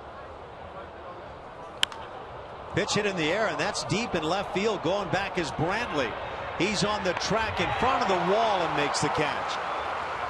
Jake Marisnick reaches out and almost gets it up on the wall. Time now for the AT&T Rewind. Look back to the glory days of the Cleveland Indians. Omar Vizquel up the middle, absolute magician with the glove and without the glove. But in that lineup, he was another table setter for some of those big boppers that they had. Played an unbelievable shortstop. And probably, if you asked him right now, he could go out and do the same thing. 97 World Series, played up the middle with Roberto Alomar. What a tandem. Are you kidding me? How about that backhanded flip from forever? My goodness. You and I could pitch with those guys playing up the middle. Yeah, that might be a stretch, but we could take our shot. You know, I wondered if Omar Vizquel went to a tryout camp and said, I'm a shortstop with that arm, would anybody look at him today?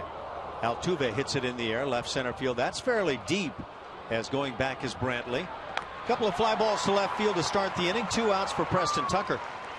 And what I'm saying is Omar didn't have the strongest of arms, and yet could do everything. He could get rid of it in a millisecond.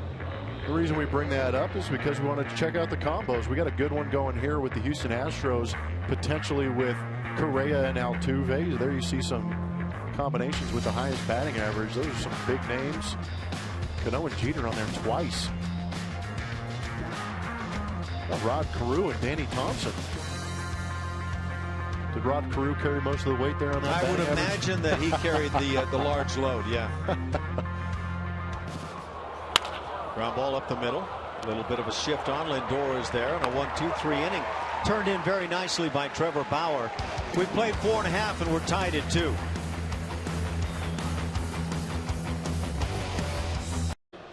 Houston Methodist is going to help us get to know Dan Straley. Good answer on that first one. Favorite meal, wife's enchiladas. It's always a good sign. One quality from another pitcher. Aroldis Chapman's fastball. That's a thinking man right there. That's a good one. This guy is. And of course, One Direction song that is his guilty pleasure is Steal My Girl. I love those answers.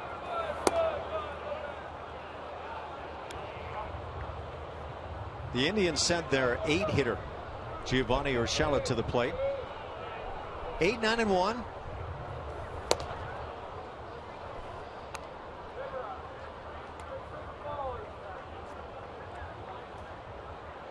Yeah, this on paper was one of those pitching matchups where you just didn't know what you were going to get tonight. Trevor Bauer has been pitching well for Cleveland. Had no idea you were going to get bat tosses of that kind of quality. And again, thankful that nobody got injured on that. Ball skipped. I mean, the bat skipped off the top of the dugout. Wow. Good top hand release. That's always the frightening thing. The guy in the front bails, yet the guy in the red jacket wears it. Nice when the handle is what winds up in your chest and not the barrel. And it's a full bat instead of the splintered barrel end of it. Yeah, that's true. 1-2 on Urshela.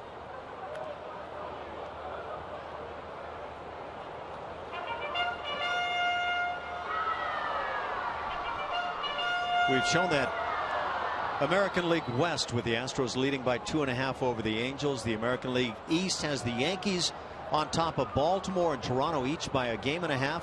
Tampa Bay and Boston trailing. The Red Sox now are just 5 games back. Strikeout to start the inning. That's 3 now for Straley. He's gotten Urshela twice with that slider as we look at what he did in that start against Boston. I was actually surprised that changeup is up around 10% because I really didn't feel like we saw it that often. Change things up a little bit, pardon the pun, in this game right now, throwing a lot more changeups to those left-handed hitters. But it's probably because he had a good one in the bullpen. It looks like he brought it out onto the mound. Got a punch out of Moss on that changeup. doing a good job in this pitcher's duel right now. I would say it's actually rare when a pitcher goes out there back-to-back or take 3 games and has the same kind of sequence and percentage of pitchers time after time. It's a feel thing from night to night for any pitcher. Well, it's a feel thing, yes, what you have working that night, but I also think it's the matchup too. What team are you going up against, and how do you use your pitches against them? You know, I caught a number of great pitchers, and scouting reports weren't that big of a key for those guys. They did their thing. Nolan Ryan did his thing. He wasn't concerned about what the report said about so-and-so hitter. He did his thing, and he figured he could win with his stuff. He did.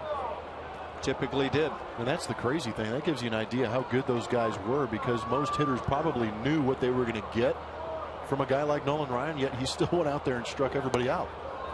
Strike 3 called on that changeup on the outside edge. Back-to-back punch-outs. Michael Bourne down. That's 2 outs for the leadoff man, Jason Kipnis. Changeup is working for Dan Straley. Throwing it for strikes, getting guys to chase at it. You know what, though? If you go out there in your first couple of innings, you throw about 5 or 6 changeups, you can't come near the strike zone. You kind of abandon the pitch, and you find something else that works on that night. Jason Kipnis has tripled down the left field line and lined out near that line. Nice running grab by Colby Rasmus in the 3rd inning. Pitchers are lucky in that sense. They've got, 3-4 different pitches that they can go to. As a hitter, I only had 1 swing from each side. I couldn't change that. Ground ball to first. Oh, I tried many a version, and yeah, that was hard to make them work. 1-2-3 inning for Dan Straley, who has now retired 6 in a row. Baseball at Bat is up to the moment with in-game highlights, live look-ins, replay reviews, radio broadcasts, StatCast, and more. Get MLB.com at Bat for your smartphone or tablet.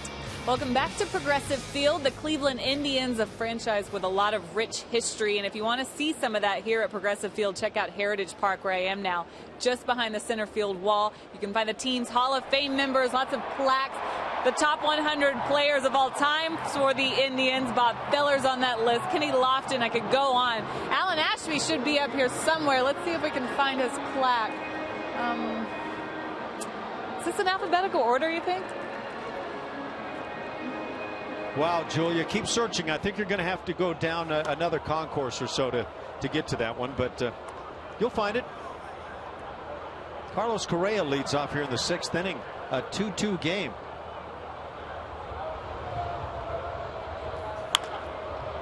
Everything I did was forgotten when they broke down the mistake by the lake. Yeah, they tore down the Muni. Left your mark on that place. Yeah, that's why it was so renowned at that point.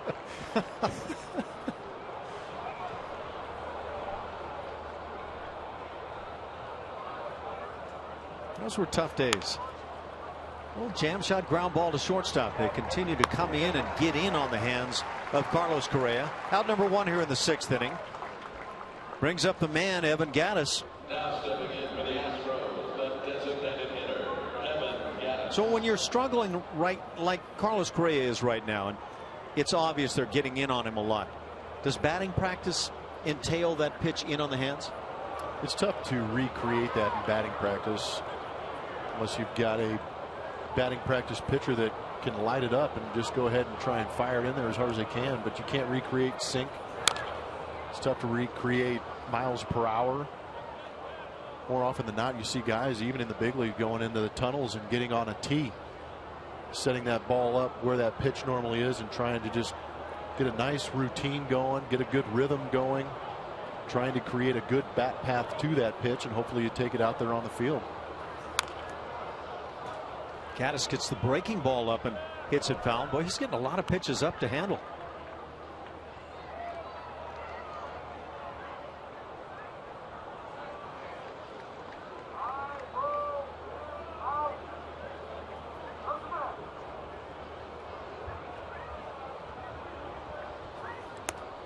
Wow.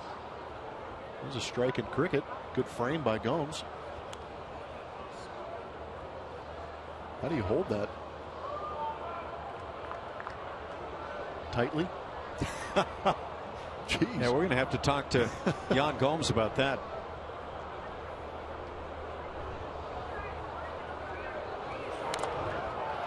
That over-the-top hammer from Bauer has been very effective tonight. And it looks like he's changing speeds on it too, because he kind of flips some in there and then he comes back and throws that power curveball right there. This is just a little courtesy chat right here to give Jan Gomes a chance to regroup. May have gotten nicked on that foul ball.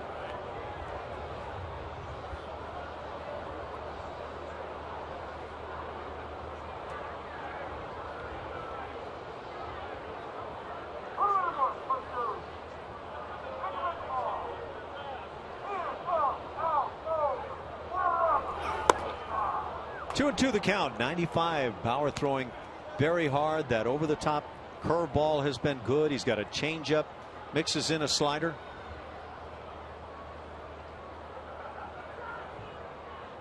It's not like the Indians have torn it up with their pitching, but they've got some arms. And the curveball gets him. 2 down in the inning. That's 7 strikeouts now for Bauer. Our Geico quote of the day is Michael Bourne on stealing a hit after having a hit stolen. That's my motto. If I get a hit stolen from me, I say, okay, if I can't get a hit, somebody else isn't going to be able to get a hit.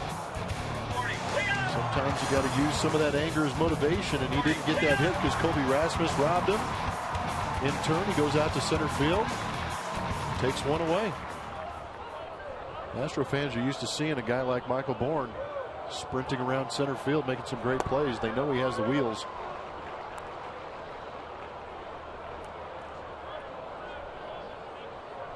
Colby Rasmus 0 for 2.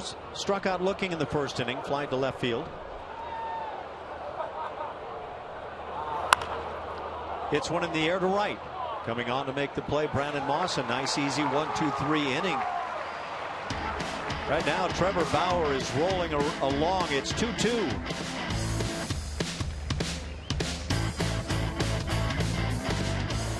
Book your low fare right now at southwest.com. By Geico, 15 minutes could save you 15% or more on car insurance. Visit us at geico.com or call 1-800-947-AUTO. And by Whataburger.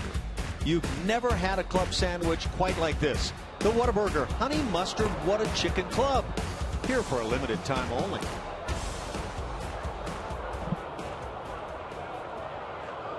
Jerry's going to have to change allegiance, I think, with that one.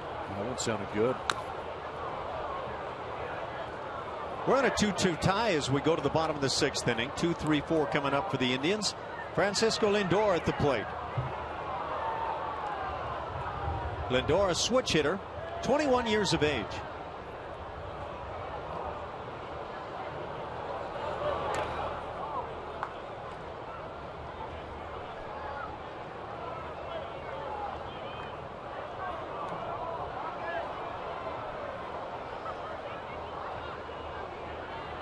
Getting in front is Straley.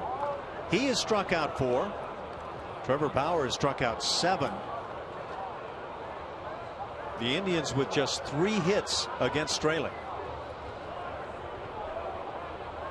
And he was masterful getting out of the 4th inning, allowing just 1 run. Leadoff single by Brantley. Murphy doubled. The Indians had runners at 2nd and 3rd. A ground out later. They had a run in and a man at 3rd base. But Jan Gomes grounded out with the infield in, and then a strikeout to end it. There's a pretty good draft class. How did George Springer last till number 11? Bad scouting. Francisco Lindor picked ahead of him. I'm pretty sure Garrett Cole and Trevor Bauer were actually on the same team at UCLA. Yeah. Not a bad 1-2 punch on a weekend in the Pac-12. They're kind of getting lost there. Jose Fernandez. Fly ball on a line to right field. Preston Tucker makes the grab. That starts the 6th. Brings up Michael Brantley.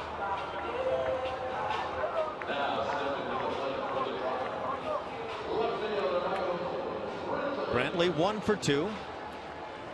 And scored run number 2 for the Tribe.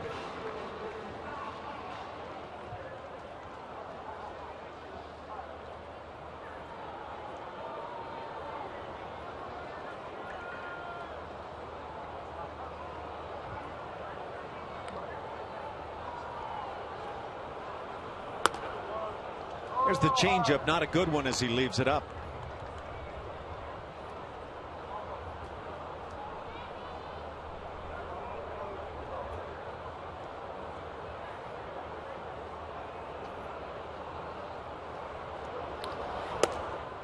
Paints the fastball. 1-1 now as Michael Brantley stands in with 1 out, hitting .294.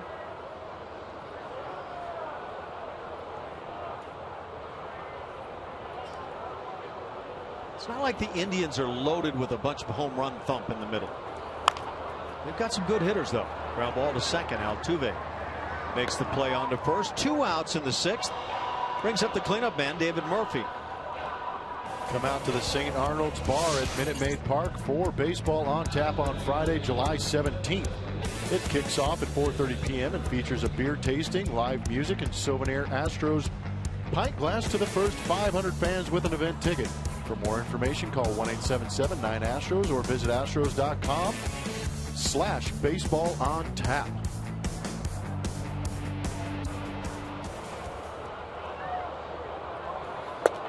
Guys, just reminded by a good buddy, Bill Dolly, about Joe Charbonneau, one of the guys that came on like a flame with the Cleveland Indians. Didn't last a long time, but I wonder if his name is down there on that wall where Julia's still searching for my name.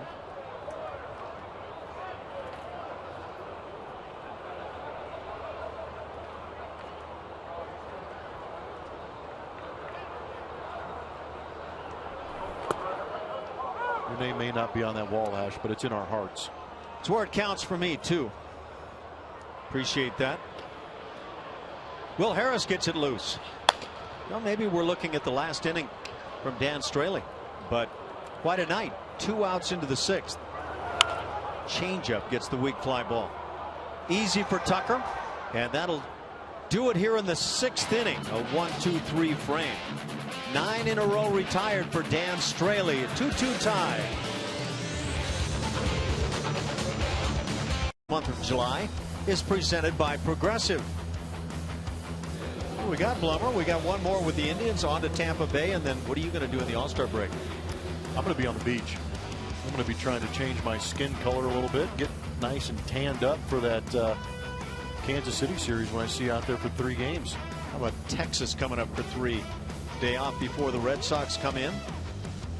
That'll be good. That'll be nice. Yeah. Give the Astros some rest and maybe get out there and beat up on the Rangers a little bit. So that's the homestand following the All-Star break. 3 with the Texas Rangers, a day off, and then the Boston Red Sox come in for 3. Chris Carter pops the first thing he sees in the air.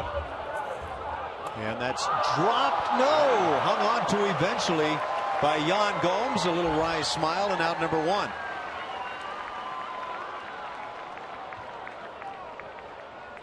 So make your plans to join us back at Minute Maid Park when the Rangers and the Red Sox come in. Well, that's one of the worst feelings in the world is when a pop-up bounces out of the glove. Able to recover quite nicely. It's tough. You could see he wasn't even looking up at the glove area when the ball came out.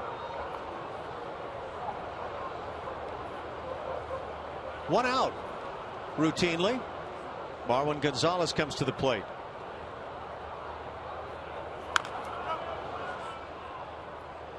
Marwin is 1 for 2 on the night. Let's take another look. Slow it down, will you? Really dissect this thing.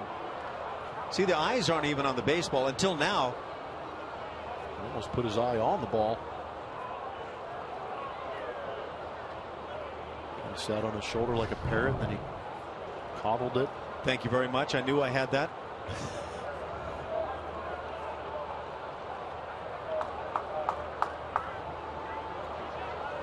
Marwin is 1 for 2 on his night. A base hit in the 4th inning.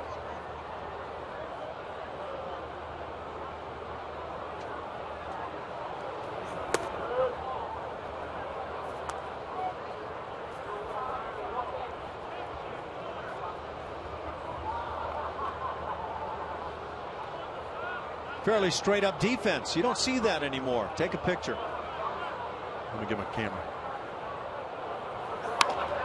Fastball hit down the left field line, but slicing and goes foul.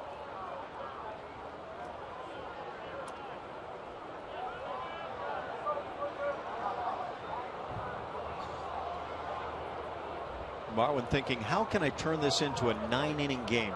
Full 9 innings. That's the goal when you play on the road. It's not necessarily Jeff Blum's goal, but what, to make it through 9? Not through. To end it at 9. No swing on that half swing. Dana DeMuth has done it a long time. The crew chief says no, he did not go. Wow. Might have been a little borderline there for me. Yeah, that barrel got right out there beyond the front of the plate. Nonetheless, it's 2-2 on Marwin. Jason Castro waits on deck.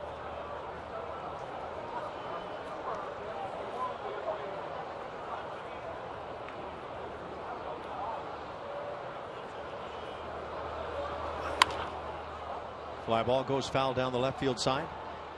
So I mentioned that Dana DeMuth is down there at third base and gave Marwin the extra hacks here. I'm told Dana DeMuth was on hand for Craig Biggio's first ever major league hit. We saw a highlight of that. He was at first base and Dana was behind him. Still going strong. Man has seen some baseball. I wonder what he thought when he saw Craig Biggio at that time. This guy's going to be in the Hall. Curveball got him looking. 8 strikeouts now, as Trevor Bauer has been really tough. But for a first inning 2-run home run on a high fastball hit by Evan Gattis, the Astros haven't done much at all against Bauer. Shown a good mix of pitches. A lot of fastballs, a lot of sliders, really getting a lot of these punch outs on Astro hitters with the breaking ball. He's got that 12-6er, and this one kind of backs up a little bit, catching that outside edge, according to Paul Nauert. Marwin didn't agree. Castro's 0 for 2 on the night. Fastball in the hands, hit in the air to right field, easy, as Brandon Moss comes in. And again, turning a 1-2-3 inning. That's the 3rd in a row picked up by Trevor Bauer. Through 6.5, we're tied at 2.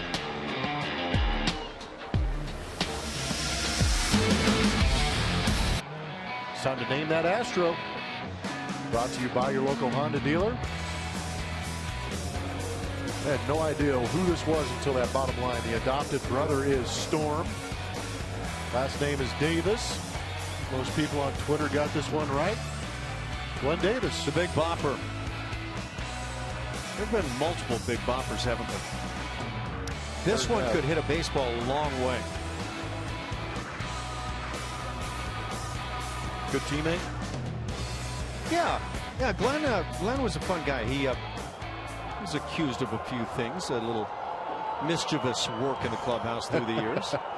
He actually put a mouse, a live mouse, in a certain piece of midsection equipment for me that, wow, it really got me. Thoroughly got me. Carlos Santana at the plate, a 2-2 tie here in the 7th. Somehow I put on that equipment, was sidetracked talking to somebody else, and all of a sudden running up my body was this mouse. Unbelievable. Joe Thatcher along with Will Harris now throwing in the Astros pen.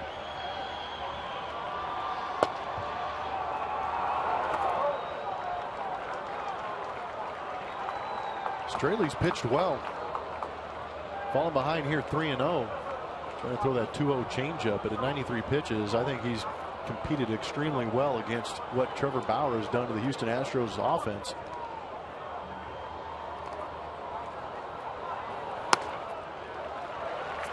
And a 4-pitch walk. That starts the 7th for the Indians.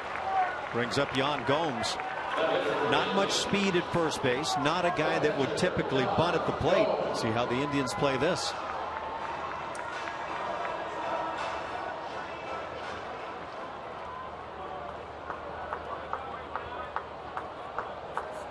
It was Gomes grounding out to the drawn-in infield with Carlos Correa making the play in the 4th inning. Man on third base, 1 out. That was a big second out leading to the strikeout of Brandon Moss. And Straley got out of that 4th inning, allowing just 1 run to tie the ball game.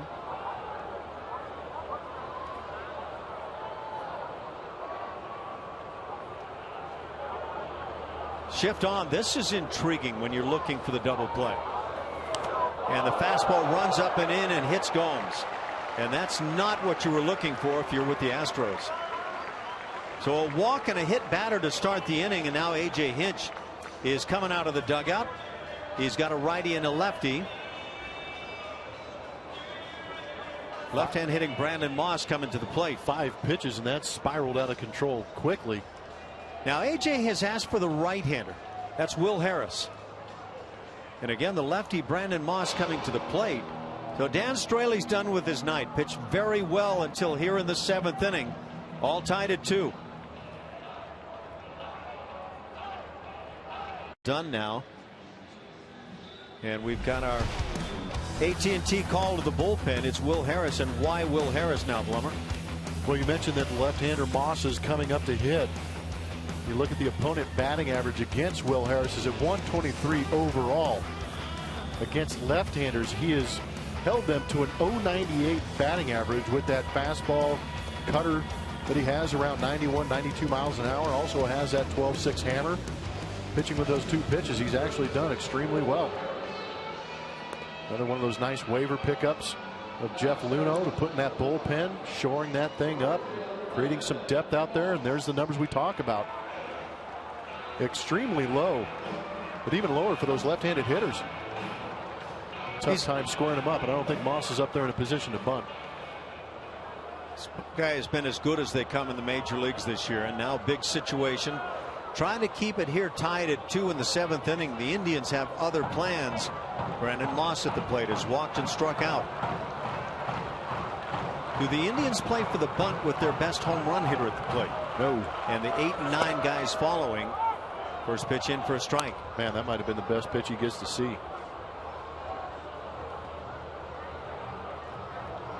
He's really the closest thing to the crusher in this lineup.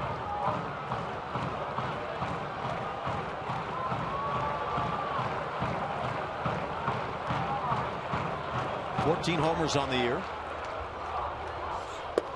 Good curveball. It's 0-2. And when you look for the RBI leader of the Indians, it's Brandon Moss, 46.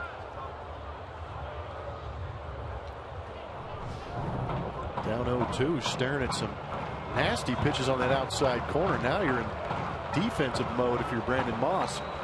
Brandon Moss had a long night last night. Struck out 4 times. Again, 0-2 count. We know that Will Harris has that good 12-6 curveball that he can throw in the dirt. We've seen Brandon Moss chase some off-speed pitches down out of the zone. Maybe elevating the eyes right there to come back with something down in the zone, get the swing and miss.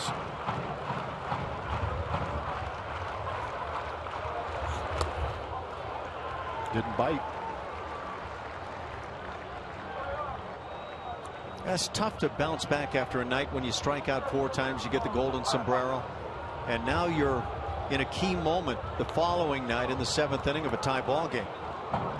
Isn't that what baseball does to you? It is. It keeps putting you in those situations. Look, you get exposed in this game. You have to hit the spotlight every night a number of times. It is true.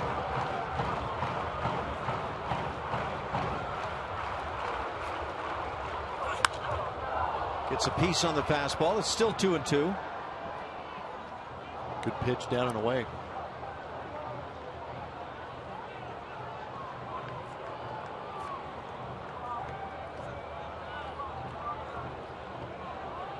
It's another one of the guys, Brandon Moss, that got away from the Oakland A's last year. And he had 25 home runs last year with Oakland. Had 30 the year before.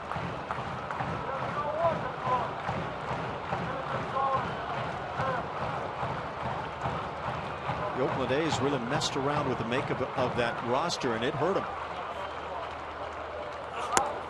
3-2. Well, what was it? I guess in the matter of about 6 months, you get Cespedes out of the lineup, Josh Donaldson over the offseason, and Brandon Moss out of the offseason. I mean, that's 3 guys that probably give you 60 home runs a year. They Easy. got John Lester and Jeff Samardzija, but lost them both in the offseason. Yep. It's a gamble. Little tapper.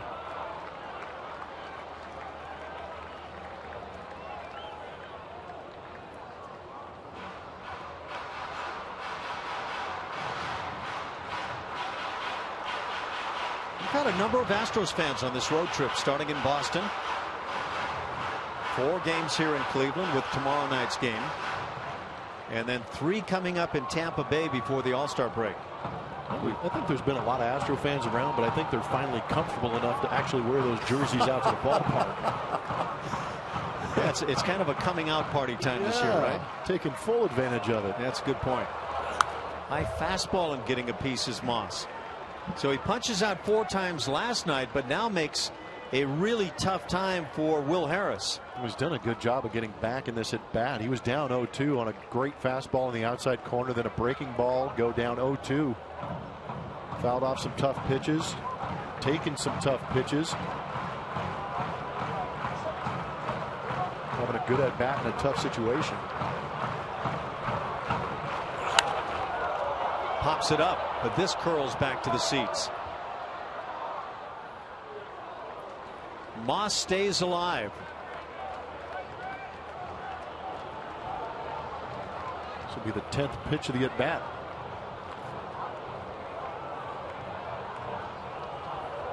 And Brandon Moss was an all-star in the American League last year. Derek Norris got taken out of that Oakland A's lineup too, going to San Diego. That's right. That's right. He did a fine job as their catcher. Another all-star.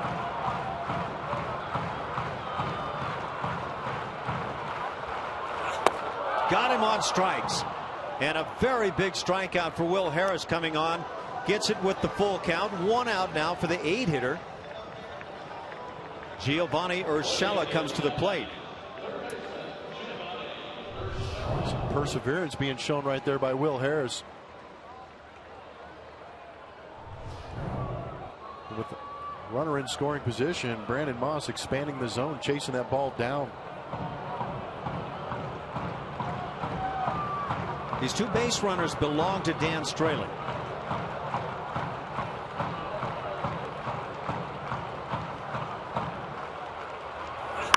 Fastball line to left field. That's deep. Rasmus with a heck of a play. He turned immediately and went back and found the spot. That is some kind of defense in left field by Colby Rasmus. He turned the wrong way. Spun all the way around and made that play. That was pretty incredible. The athleticism to make that quick move. Watch out there left. Looks over his left shoulder, then completely spins around and picks the ball up again and makes a snag of that. How about this notion? You play center field all your career. Balls don't hook on you so much in center field. That's a great point. Now you play in the corner and you get that hooking shot. That's exactly what happened right there. Great call. What a great play by Colby Rasmus. 2 outs. Michael Bourne takes the curveball for a strike. Considering the situation, so far it's a lifesaver with no Redson. No Redson, you're sure on that? Only certs.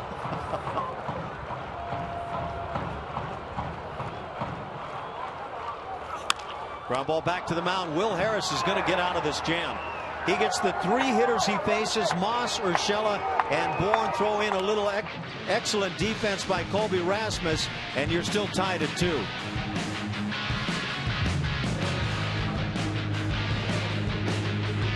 Pitching matchup presented by Chevron. Care for your car. Cody Anderson for the Cleveland Indians going. He's making his 4th start. Brett Overholtz will be, I believe, might be on his way here. Had some trouble with all the United issues going on today around the country.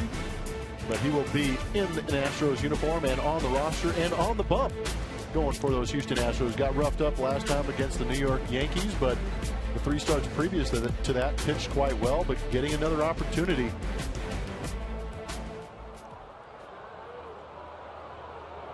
To the 8th inning we go.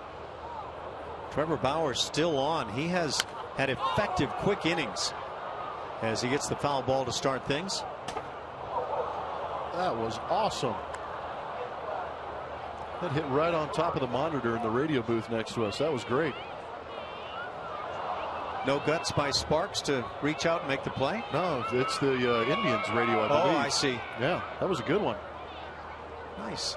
It came straight down. That was great. Shrapnel everywhere.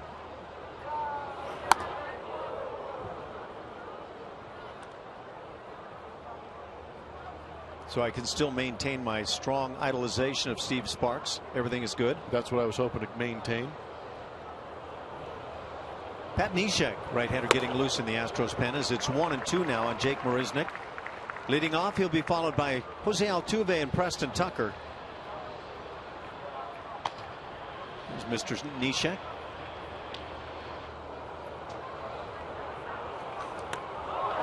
There's that breaking ball in the dirt, and it's not by the first time by any stretch tonight that guys have swung at that pitch. Remember that catch by Colby Rasmus? How could I forget? Big play. Wow. This might be a better angle of it. Turning to his left, spinning around, picking it back up. That's not easy to do. Some appreciation down there.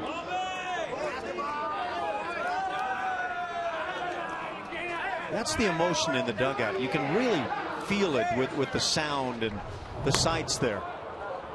And that's how invested these guys are in maintaining first place, maybe even stretching that lead in the American League West. 2.5 games up on the Angels. Altuve lines one to left field, but that's going to hang up for Brantley, and 2 down in the inning. No, there's a real good vibe in that dugout. Those guys believe on a nightly basis that they can go out there and win ball games, whether it's early like we saw in the first game of the series or holding tight right here trying to make a late push to win these ball games. These guys are not afraid. They play all 9 innings. They believe in one another. What's great is they've had some transition in that roster, and every guy that becomes a part of it is just welcomed right in. Preston Tucker trying to maybe come up with a big 2-out swing. Preston's 1 for 3. Hit one about 45-50 feet down the first base line for a base hit in the 3rd inning. Kept it just inside the chalk.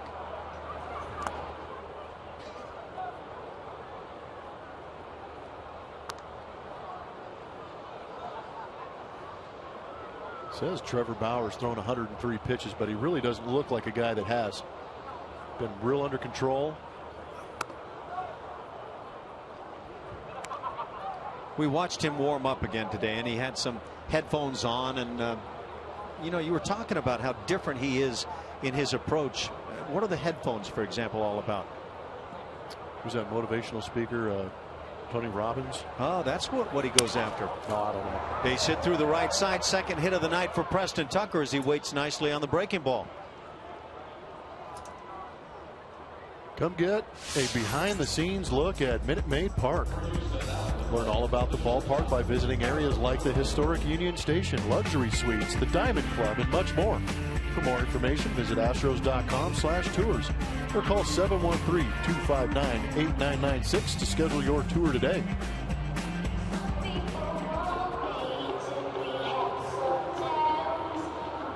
Pitching coach Mickey Callaway comes to the mound, and that would seem to indicate that they're just going to chat things over. Got one more man to face. Carlos Correa come to the plate. He's 0 for 3 on the night, a couple of strikeouts.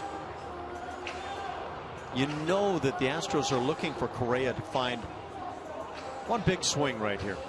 Come out of the funk and get your big swing. If you're wondering about the running game, Preston Tucker has not stolen a base this year.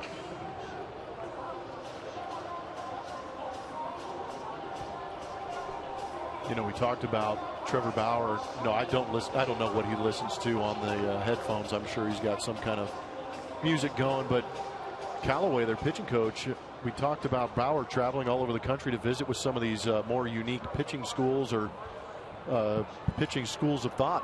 Mickey Callaway has gone to these schools and listened to the same things, trying to adapt to a guy like Trevor Bauer. So I think that's a great thing for the Indians to do, but think about the message it sends to Trevor, telling him that, you know, they want to be a part of what he's got going on. And again, they come in. Don't know what adjustments Carlos might be considering at this point, backing off a bit, trying to be quicker. A lot of things can come to mind. I really hope he doesn't adjust his swing, because that's the tendency as a hitter, is to try and adjust something in the swing. His swing is good. But I'm with you. Maybe move off the plate a little bit. Maybe try and clear that ball out of there, anticipate the ball inside. But his swing is too pure for me to even think about trying to adjust anything to that. Breaking ball rammed down the left field side, but hooking and going foul. Now that's the kind of swing we've grown accustomed to with Carlos. And that's okay. That ball backed up a little bit. Yes, it was an off-speed pitch on the inside corner, but able to clear it out of there. Just a fastball up and in on that first pitch. Came pretty close. I don't think there's any intention on that. That was just a cement mixer that got barreled up.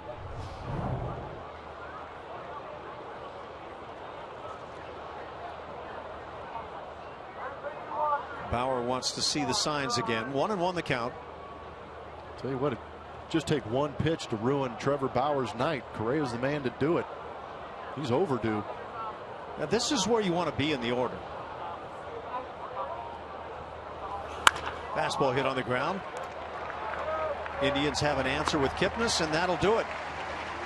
2-out hit by Preston Tucker. He's stranded. We've played 7.5, a 2-2 game. Southwest Airlines. Book your low fare right now at southwest.com. And by Jack in the Box. Try the new Double Jack today, only at Jack in the Box. That's looking kind of good right about now. Joe Patcher comes on. Will Harris did quite a job in the 7th inning with a couple of runners aboard, nobody out. He got Brandon Moss, Giovanni Urshela, and Michael Bourne. And now it's the top of the order. Left-hand hitting Jason Kipnis to start it. I think Dan Straley should be giving Will Harris a foot rub about right now. He did a great job, but Thatcher on now to pick up that Astros bullpen. Didn't go so well yesterday, or a couple days ago. Went a third of an inning, gave up a hit, earned run, 2 walks and a strikeout. Had to throw 23 pitches doing it. Luckily, it didn't have an effect on the outcome of the game.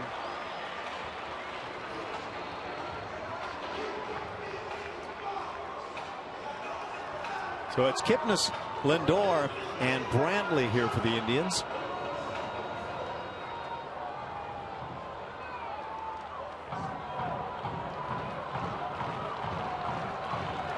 Kipnis has been the man with the bat for the Tribe this year. Among the leaders all season long, .336 that batting average. Takes a strike. Like Brantley, you watch that front side and how easily Kipnis lands, and no flinching on the front side.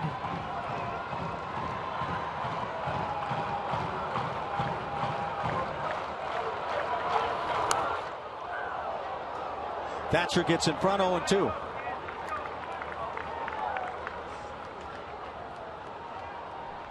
That's a good sign.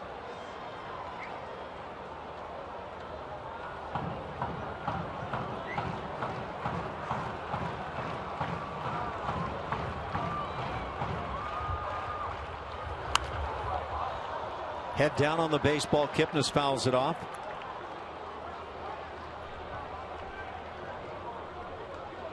The Astros bullpen continues to be second best in the league. Kansas City has a bullpen with an ERA at 2.01. The Astros are second at 2.70. Baltimore close behind. Strike 3 got him. Breaking ball up, little foul tip hung on to by Jason Castro, and there's your first out of the inning. Good start. Slowed him down with the slider before, and then elevated the fastball and snuck it by him. It's almost a little bit of a cutter.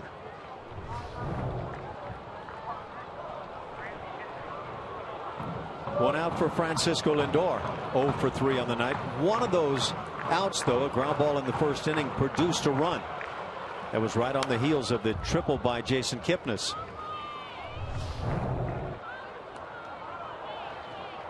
Seems like Joe Thatcher would have a tough time just getting on top of the baseball and throwing from that angle. So a little bit on the side, creates that last little cut.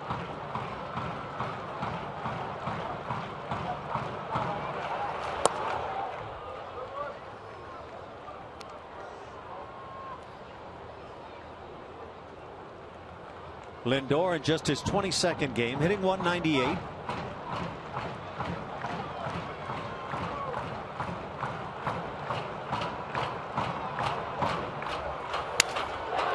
Hit down the line. That's in for a hit. Possible extra bases. Rasmus fires back to second. The dive and the tag. It's not in time. It's a one-out double for Francisco Lindor. Not sure if he did it intentionally. That was a great play by Rasmus to get that ball in. Did you see how Tuve go aggressively at the hands of Lindor, maybe trying to push the hand off a little bit?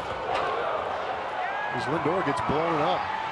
That Thatcher fastball. But Cody Rasmus has been all over this outfield, making some great plays. Watch the glove of Altuve with Lindor going in there. Puts a nice firm tag on him. May have tried to push him off a little bit. A.J. Hinch goes out to the mound. He wants the entire infield to come to the hill. So this is not about a pitching change. This is philosophy here and what they're going to try to do with Michael Brantley at the plate.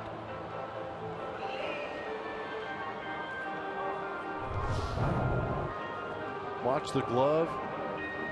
That left hand of Lindor is on Altuve. That was actually a really close play. Watch him follow through right here. Leave that glove on there extra long, maybe give it a little tug, and you see the right hand of Lindor getting on there. Yeah, we've been seeing a number of plays where guys have come off the bag after beating plays.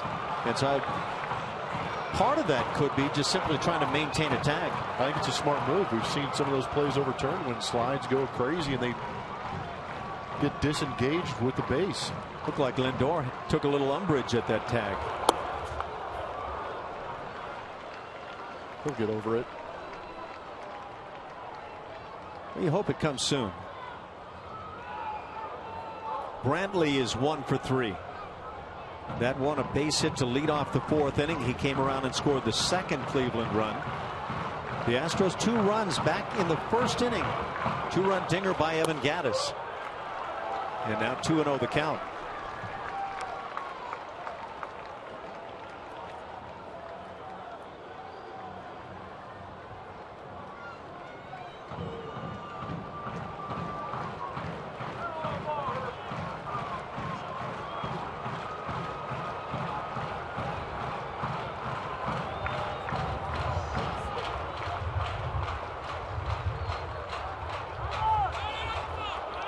There was a flinch there, and the umpires caught it. No, home plate umpire Paul Now's waving it off, calling timeout before the ball was called. He's saying, I called timeout. Yes, you got it dead on there. I saw a flinch, but I hadn't seen the umpire call timeout. In my headset, I heard the field mic pick up Paul Nauer calling timeout. The hands from Paul Nauer behind home plate went up. Then the balk was called. And that probably induced the flinch. Watch Brantley with the handoff. See, he gets it right there, and then the balk was called. Good job with the umpires picking each other up. 2-0 on Brantley. You know, if you had the inclination to try to steal with a man on second base, Joe Thatcher is very deliberate to the plate. You could pick up a number of steps before he released the ball. Just such a tough call with the left-handed hitter Brantley up there. Good hitter in Brantley, but such an easy throwing lane for the catcher. It's a 4-pitch walk that'll put runners at first and second. 1 out for the 4-hitter, left-hand hitting David Murphy. Walks create situations, and we've seen the Astros bullpen in this road trip create situations via the walk.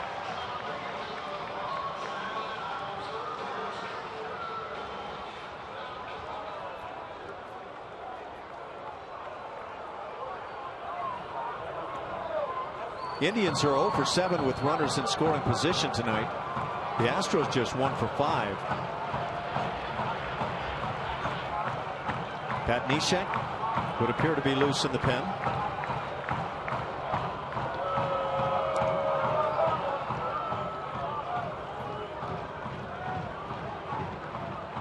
Carlos Correa playing right in behind the runner.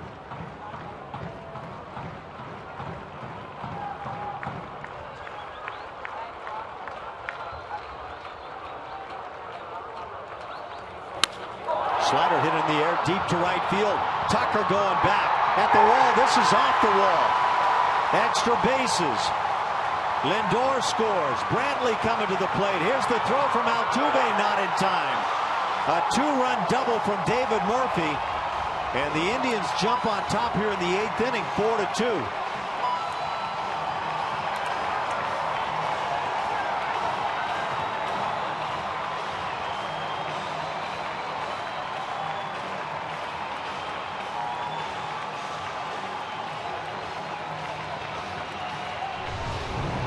Murphy continuing his success against Astros pitching.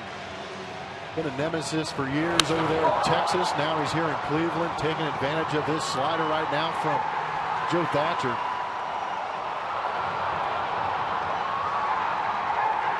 Kind of interesting left on left with Joe Thatcher. He really doesn't have anything to back those left-handed hitters off the plate. Therefore, it looked like Murphy kind of leaking out over the plate a little bit, letting those hands get out around that slider, yanking that one over the outstretched arm of Preston Tucker. Pretty impressive at bat. We'll be back shortly with the Indians on top, 4-2. Stay tuned after the game as the studio crew breaks down all the action from today's game, plus interviews from the clubhouse and much more on the Astros postgame show presented by Houston Methodist.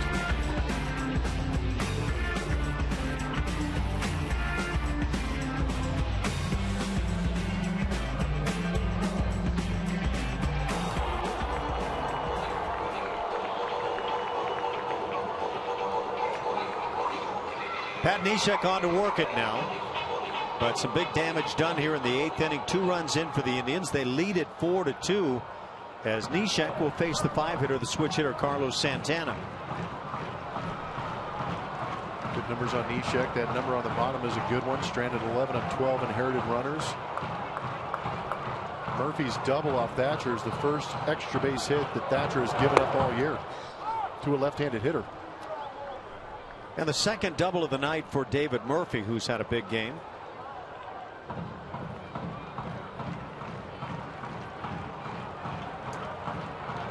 So Thatcher came on, struck out Jason Kipnis to start the inning. But then the double by Lindor, the walk to Brantley, the double by Murphy, and the Indians right where they want to be now in the 8th.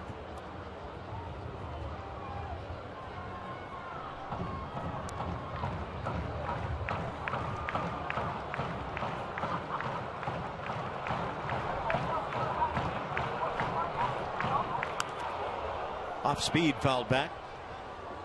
Serious off speed at 67.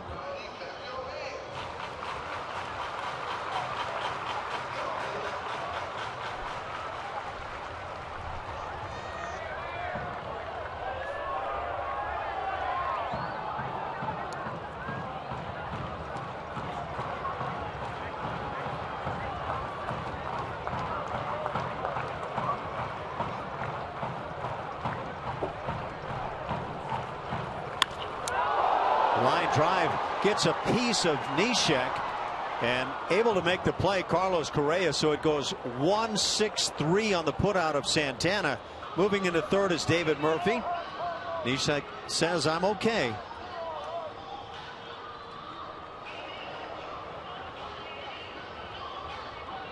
Thank goodness. This line drives back to the box are never fun to watch. Wow. Pretty good reaction time from Neshek. You know, you can't throw your glove at the baseball, but if the baseball takes the glove off, very different. Man. This will be a good view of it.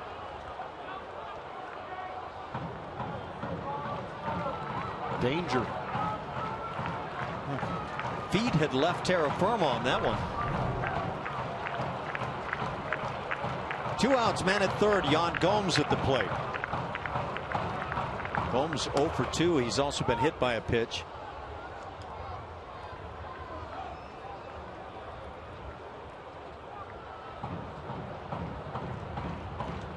Not the kind of numbers the Indians anticipated getting from Gomes this year.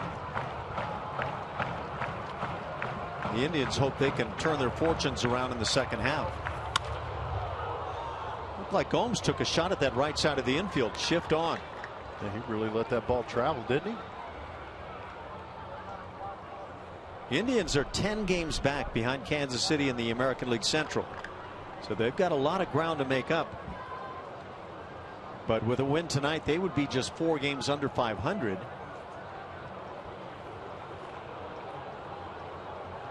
And again, the Astros looking for win number 50 tonight. The 49 Houston wins, most in the American League. Half swing going through his Gomes, and that'll do it. Neshek comes on, settles things down, gets a couple of outs. But the damage done, 2 runs in. It's 4-2 Cleveland.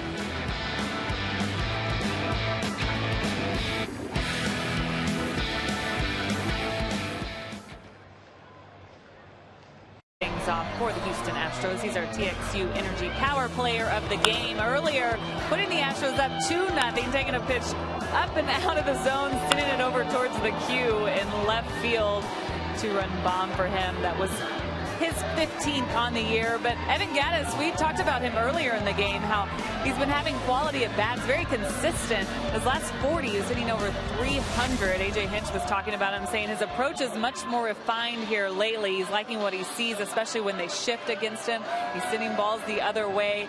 Just a good approach for him, but we like to see him hit those high ones out of here too, don't we, guys? Yeah, that's never a bad sight. Yeah, it's a good approach when you're hitting pitches up above your eyes when it's going out of the ballpark. So, yeah. Cody Allen comes on to close it out, the closer for the Indians. Indians on top 4-2 here in the 9th. Fastball, curveball, changeup. Likes that curveball. Throws about 95 miles an hour. His last save was back on the 3rd at Pittsburgh.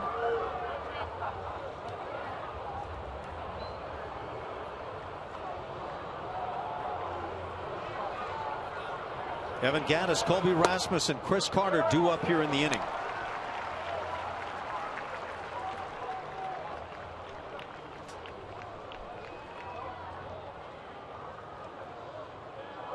"15 home runs now for Evan.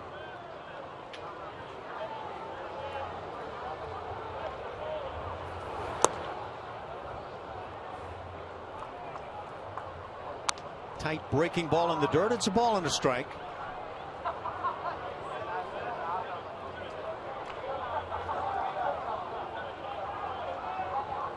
It's all about getting at least one base runner here. Especially for the Astros, they get a guy on. As many home runs as they hit. Get that tying run to home plate.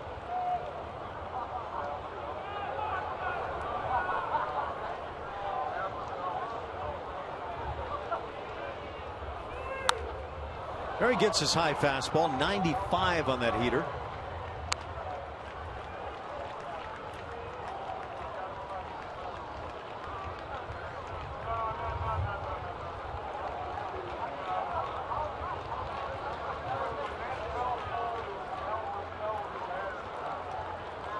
Oakland plays at New York later on this evening.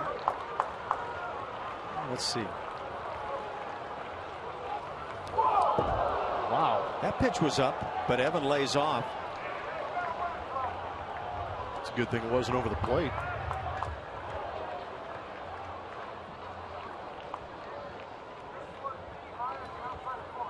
Yeah, you wonder, might he hack at it? Might. Oh, so it would have been a mighty hack. So there's no question mark in that column for you, huh? Not anymore. High breaking ball. Evan stays alive. 3-2. It's not a good feeling as a hitter when you see a breaking ball get out of the hand of a pitcher like that, headed towards your head. How do you lay off that? Oh. If you swing and miss, it hits you in the skull.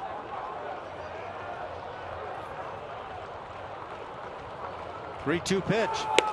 Fastball pumped right through there at 96 for the punch out. 10 strikeouts of Astros hitters. That's out number 1. Cody Allen's got some good heat coming out of that right arm. Electric fastball.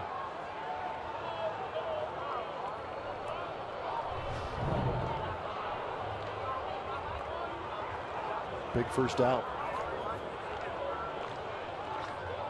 Cody Allen gunning for his 17th save. The Astros trying to find a way to get something done here in the ninth. Rasmus fouls it to the seats.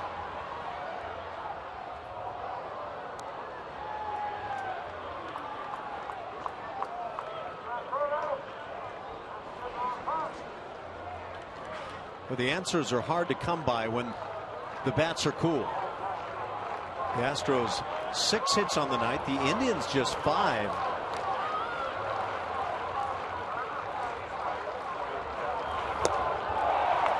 Again, the high heat. 0-2 the count.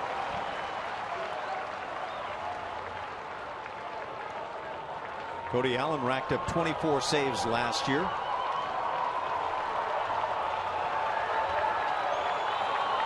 Got 42 saves already in 4 years of a brief career. Hit in the air. Shallow and right.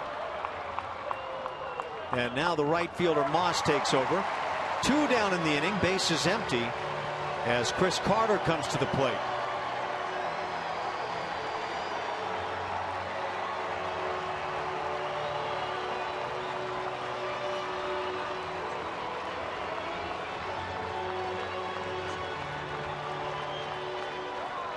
Carter's 0 for 3 with a strikeout tonight.